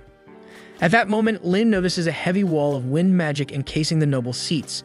Ito frowns, surprised, thinking it would be just a regular barrier. Lynn explains she's heard stories of a relic owned by Whitnash's ruling family that can generate such a defense, and now it seems those rumors were real. Rio can't help but get excited at the mention of a magical artifact, but Lynn kills his buzz, explaining it drains energy so badly that they only ever use it on rare occasions. Ria agrees, adding that protecting the royals and big-name nobles from other lands is worth the expense, and Rio mutters under his breath that he hopes nothing insane happens during the festival. Lynn then shifts her focus to Fiona, pointing out that if the commander of Dibui's Mage Corps is here, then her right-hand officer must be nearby too. Rio perks up, curious to know who that is, and the girls start filling him in on the frightening rumors about the notorious Inferno Sorcerer, supposedly a man who wiped out 1,000 soldiers with a single incantation and downed a wyvern in one shot. Ria admits no one knows how much of it is actually true, but she makes it clear she wants nothing to do with someone that dangerous. Abel's companions then take their leave, and Nils nudges Rio, saying they should also wander around the festival. Rio agrees, but as he turns, Oscar suddenly walks past him. They almost bump shoulders but quickly sidestep, exchange quick apologies, and move along. Rio continues with his friends while Oscar pauses, keeping his eyes fixed on Rio with a sharp, lingering stare. Afterward, Oscar finds himself stuck running errands, specifically hunting down snacks for the princess, because that's the royal task she dumped on him. He's already struggling to juggle everything through the crowd like a damn delivery boy. And to make things worse, his assistant keeps bossing him around to make sure they don't forget a single item from the list. Elsewhere, Abel crosses paths with Prince Conrad, and the prince casually remarks that Abel reminds him of someone he used to know. Abel brushes it off, saying he's probably mistaken, then casually brings up how he ended up sitting beside Fiona earlier. In truth, though, his interest seems more focused on Oscar than on the princess. But before he can dig deeper, Conrad quickly makes an excuse about spotting someone in the crowd and walks away without warning. At the same time, Princess Fiona throws herself onto her bed once again. Moments later, Oscar and his assistant arrive with armfuls of food, and Oscar looks like he's been through a war because he clearly hates crowds. His assistant mentions they nearly ran into someone earlier, but Oscar explains the guy was quick enough on his feet to dodge cleanly, so it wouldn't have been a crash even if he didn't move. Fiona asks who they're talking about, and Oscar tells her about Rio, saying he looked like a spellcaster but moved like someone trained with a blade. After that, he takes on his usual role as Fiona's personal snack here, warming up her food like a glorified oven. Fiona beams and thanks him sweetly, calling him sensei, which makes Oscar visibly uncomfortable, though he doesn't argue.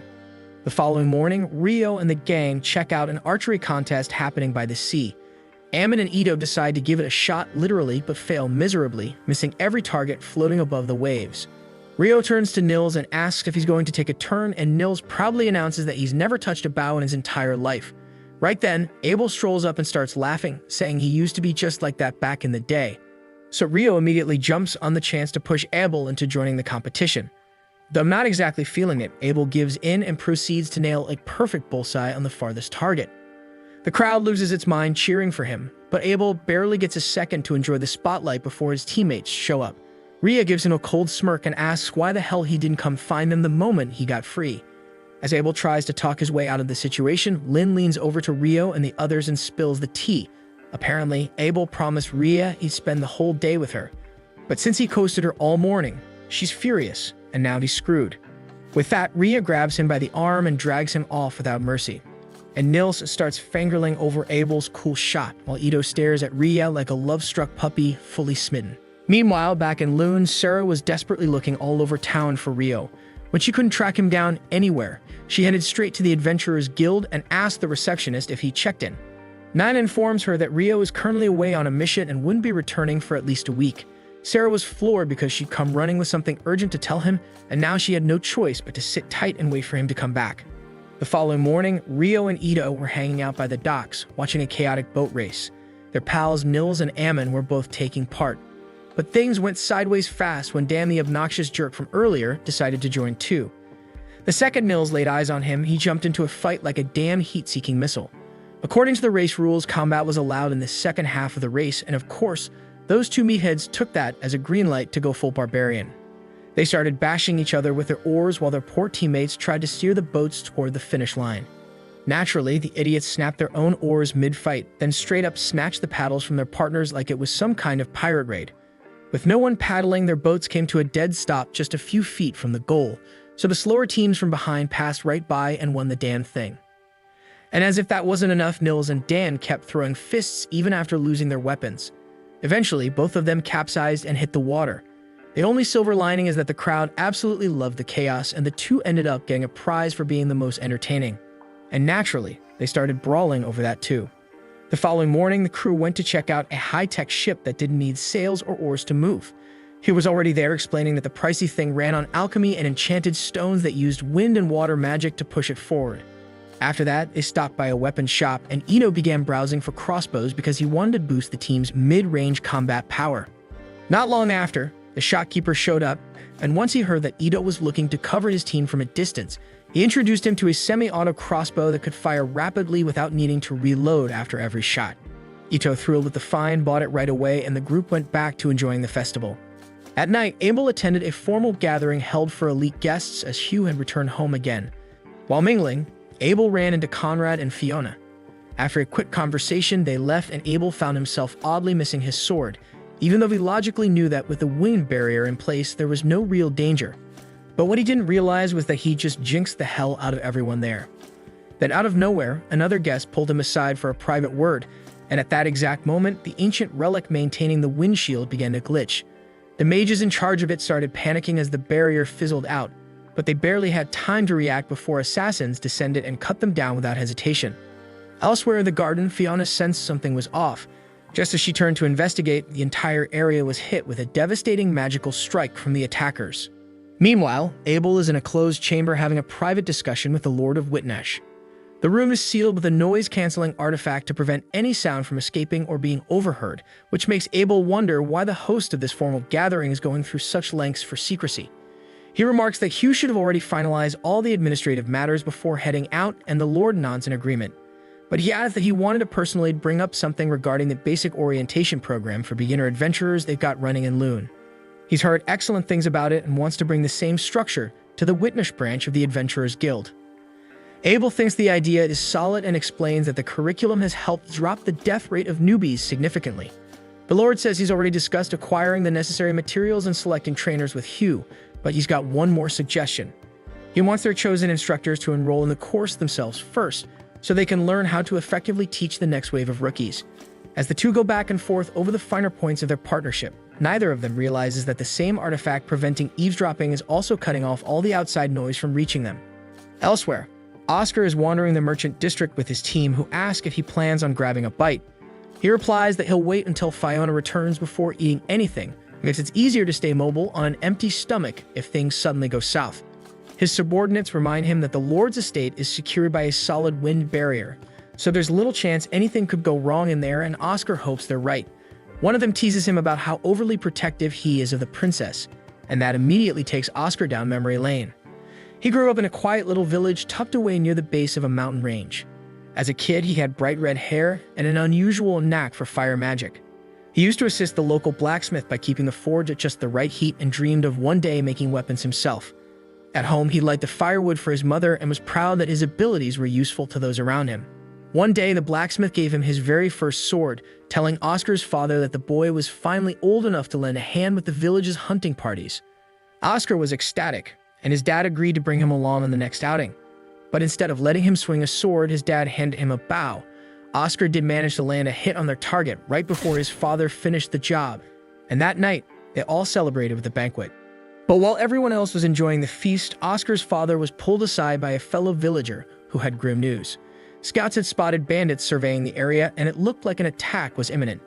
The two men knew they were outnumbered and had no time to organize an evacuation. So faced with no better option, they decided they'd have to stand their ground and defend their home.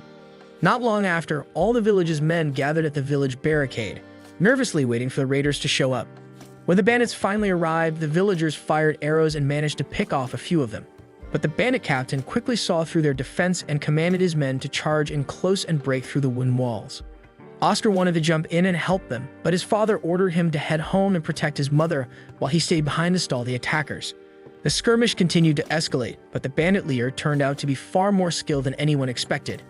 He vaulted over the barricade, severed an archer's arm in a flash, and opened the gate from the inside to let the rest of his group pour in. While chaos broke out across the village, Oscar hid inside the house with his mother and several other women. But the single guard outside didn't stand a chance against the bandit captain, who burst through the door like a beast. Oscar's mother tried to fight him off like a good mom, but her efforts were futile, and she was easily cut down in front of him. Oscar was frozen in horror, but then his emotions exploded and he launched a fireball in fury, but the bandit leader easily swatted it away like it was nothing. Fueled by raw rage, Oscar tried lunging at him with his blade, but he didn't even land a scratch, and the man snatched the weapon right out of his hands. Just when things looked bleak, his father showed up and intercepted the next strike. But when he saw his wife lying lifeless on the ground, he completely lost control and charged at the bandit chief with blind rage. The bandit laughed, dodging every strike, then baited him into stepping outside. Oscar's father, blinded by rage, ran after him, but the moment he passed through the doorway, he was hit by 2 arrows, followed by a stab to the chest from the bandit leader. Oscar stood there, paralyzed and shattered, unable to process what had just happened. But before the bandit leader could land the final blow on him too, another one of his men burst in with a warning. A pack of wolves was heading toward the village, probably drawn by the bloodbath. Reluctantly, the bandits withdrew, and moments later, the blacksmith rushed over to check on Oscar. The blacksmith was horrified by the brutal scene before him, but forced himself to stay composed for Oscar's sake, who had lost all will to live after witnessing his parents' death. In a quiet voice, the blacksmith told him to keep living and become Batman, because that's what his parents wanted. Right then, a pack of wolves encircled the house, and the blacksmith knew what he had to do. He ordered Oscar to head for the riverbank, since wolves tended to avoid water, while he stayed behind to hold them off. Oscar took off running with all his strength, 2 wolves snapping at his heels. As he neared the edge of the river, they lunged for him, but he slipped just in time, barely dodging their bite, and tumbled into the water, the current sweeping him far from the village. When he came to, he found himself inside a lavish home cared for by a wealthy elderly man who had rescued him from the river. The kind stranger allowed Oscar time to mourn his loss, gently reassuring him that his fiery red hair was something rare and special. He explained how red hair was said to be a blessing from the fire divinity itself, and tried to lift Oscar's spirits by suggesting that his future held greatness. Oscar told the man that he had nowhere left to go and asked if he could stay. The old man agreed without hesitation, but told him he would have to get a proper education, and Oscar agreed immediately. He also pleaded to be trained with a sword because he wanted to be stronger. Things seemed to be looking up, but only a few short years later, tragedy struck again. One evening, Oscar returned home to find the mansion engulfed in flames. Inside, a killer had wiped out the entire family. In a blind rage, Oscar lunged at the attacker and slashed his face, but that was the most he could manage. The man seized him by the head and ran him through with a blade. Oscar collapsed to the floor, bleeding out, but not before he got a full look at the man's face. To his horror, it was the same man responsible for slaughtering his parents. The murderer left with his gang in tow, and Oscar, barely clinging to life, memorized the names they shouted before losing consciousness. When he awoke, his hair had turned stark white, and he set out alone, broken, bloody, but burning with a desire for vengeance against the man who had ruined him twice.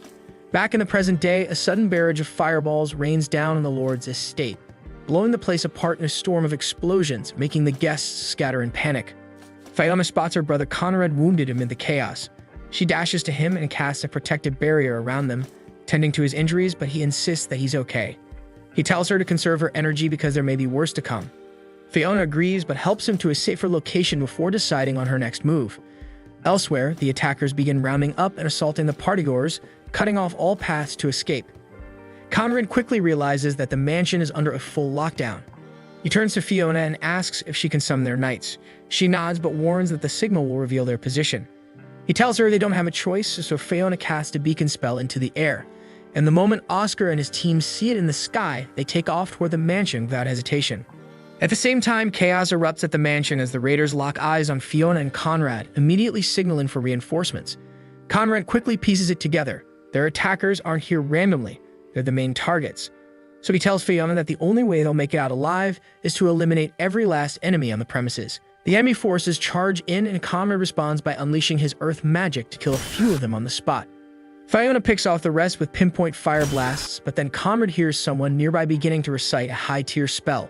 So he yells for Fiona to deploy the strongest defense she knows, and she barely manages to conjure her ultimate shield just in time, right as the enemy mage unleashes Bullet Rain, a devastating top-level offensive incantation. Her barrier absorbs the impact, saving them both, but she's completely drained afterward. The enemy, however, still has mana to spare. He starts preparing another spell, this time blending earth and fire elements into one deadly combination. Conrad hears the incantation loud and clear, but he can't decipher what it does. Fiona, though, focuses hard and starts piecing it together, then sees the ground beneath Conrad's feet tremble and heat up. Realizing what's about to happen, she shoves him away, right as a volcanic explosion erupts, sending her flying through the air.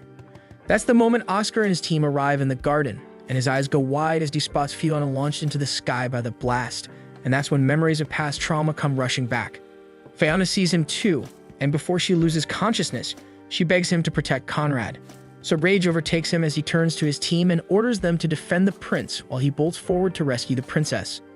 Elsewhere by the beach, Nils and the crew are waiting for Rio so they can kick off their beachside celebration. But suddenly, a giant column of flame shoots into the sky from the mansion.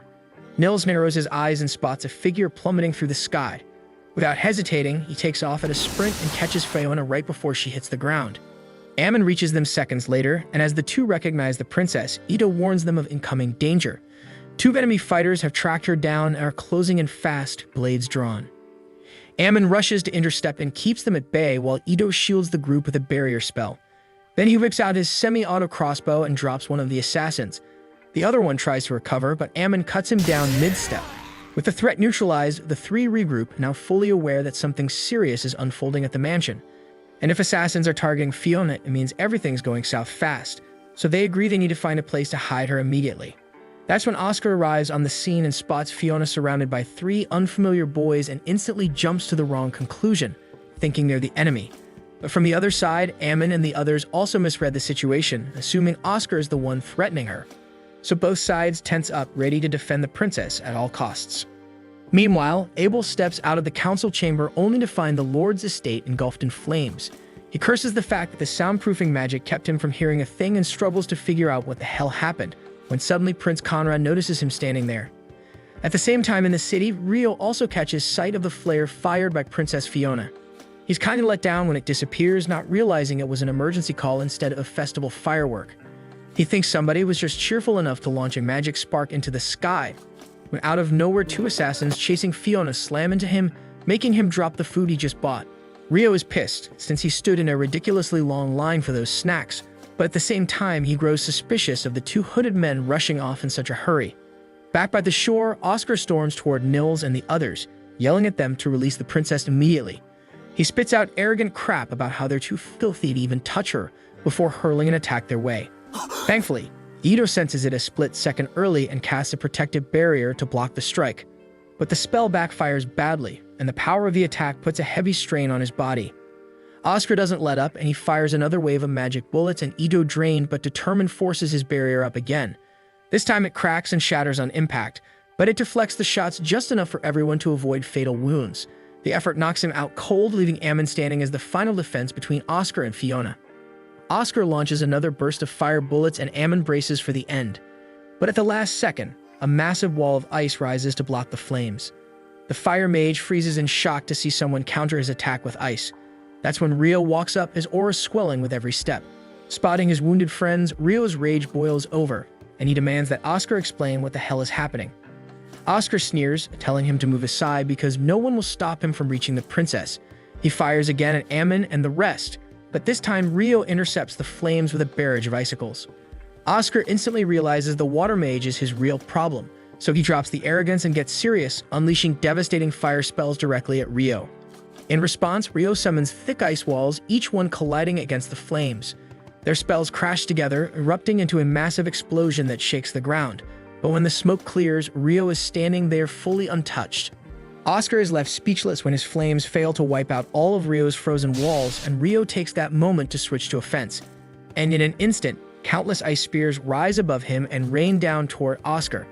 He burns them away with bursts of fireballs, but before he can breathe, Rio summons another storm of blades from the sky.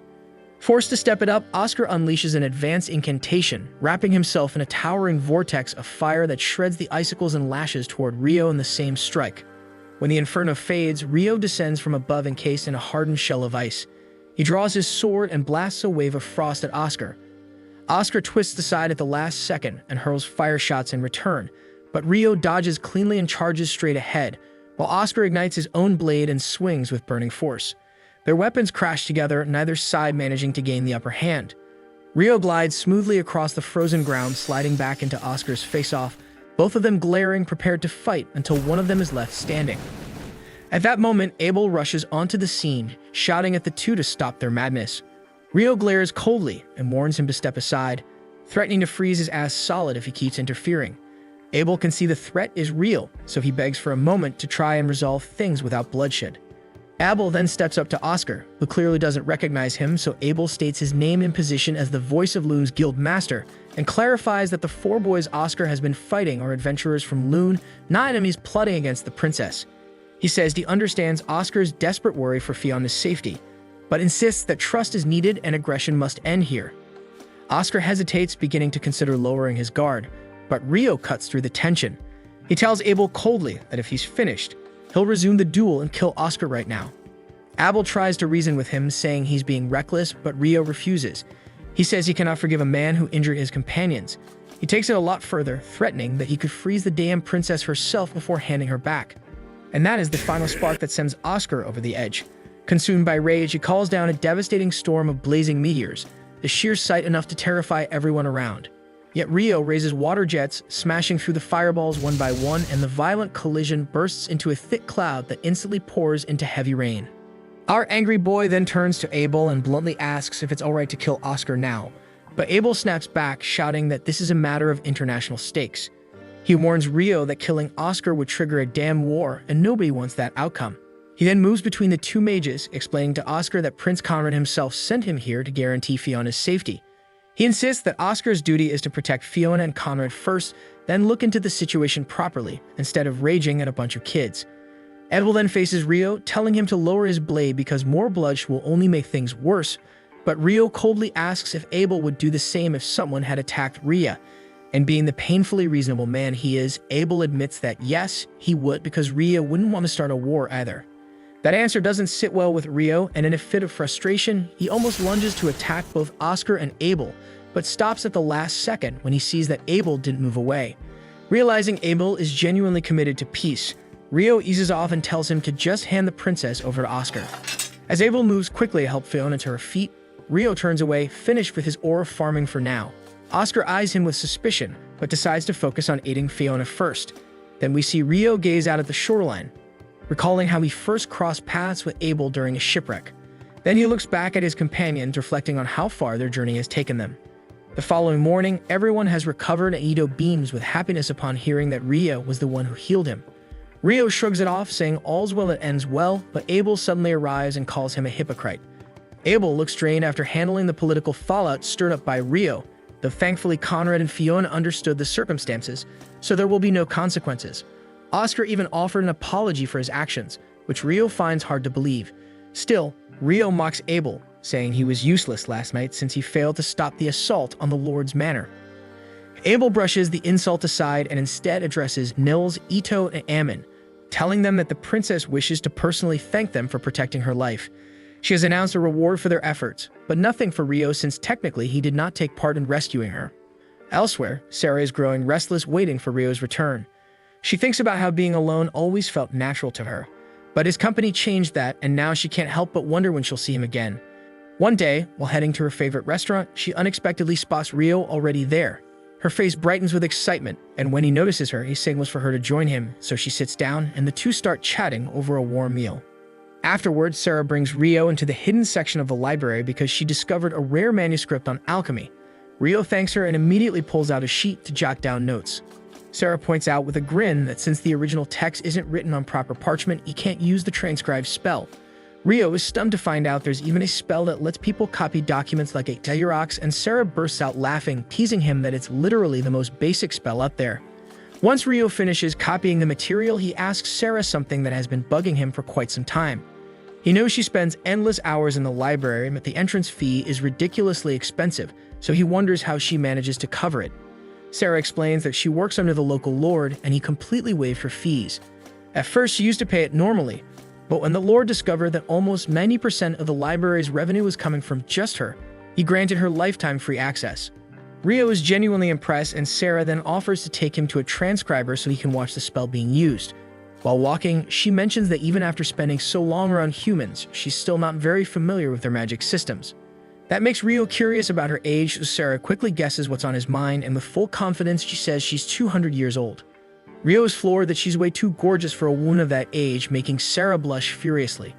Eventually, she takes him to the transcriber's shop, and they bump into Abel just as he's coming out. Both Sarah and Abel are shocked to realize the other one knows Rio. After Abel leaves, Sarah tells Rio that they need to talk. She's upset that he's so relaxed and informal with Abel, but still acts distant and overly polite with her, and she insists he be more genuine with her from now on. Later, Rio meets Abel back at the inn and reminds him about his promise to treat him to dinner for a week after the dungeon incident. Abel freaks out because he completely forgot, but Rio tells him he's changing the deal anyway. Instead of food, Rio now wants help getting a proper place of his own. Since his dorm stay is nearly up, he wants to buy a home with a big yard where he can run experiments in peace, and he wants Abel's help in securing noble-level property.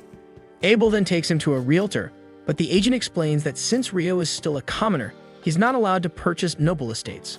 On top of that, there aren't many good options at the moment except for one farmhouse outside the city.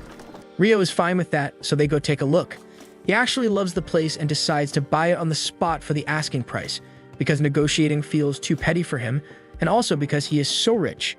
With that, he starts daydreaming about living a quiet life in his new home, completely unaware that far greater things are waiting for him.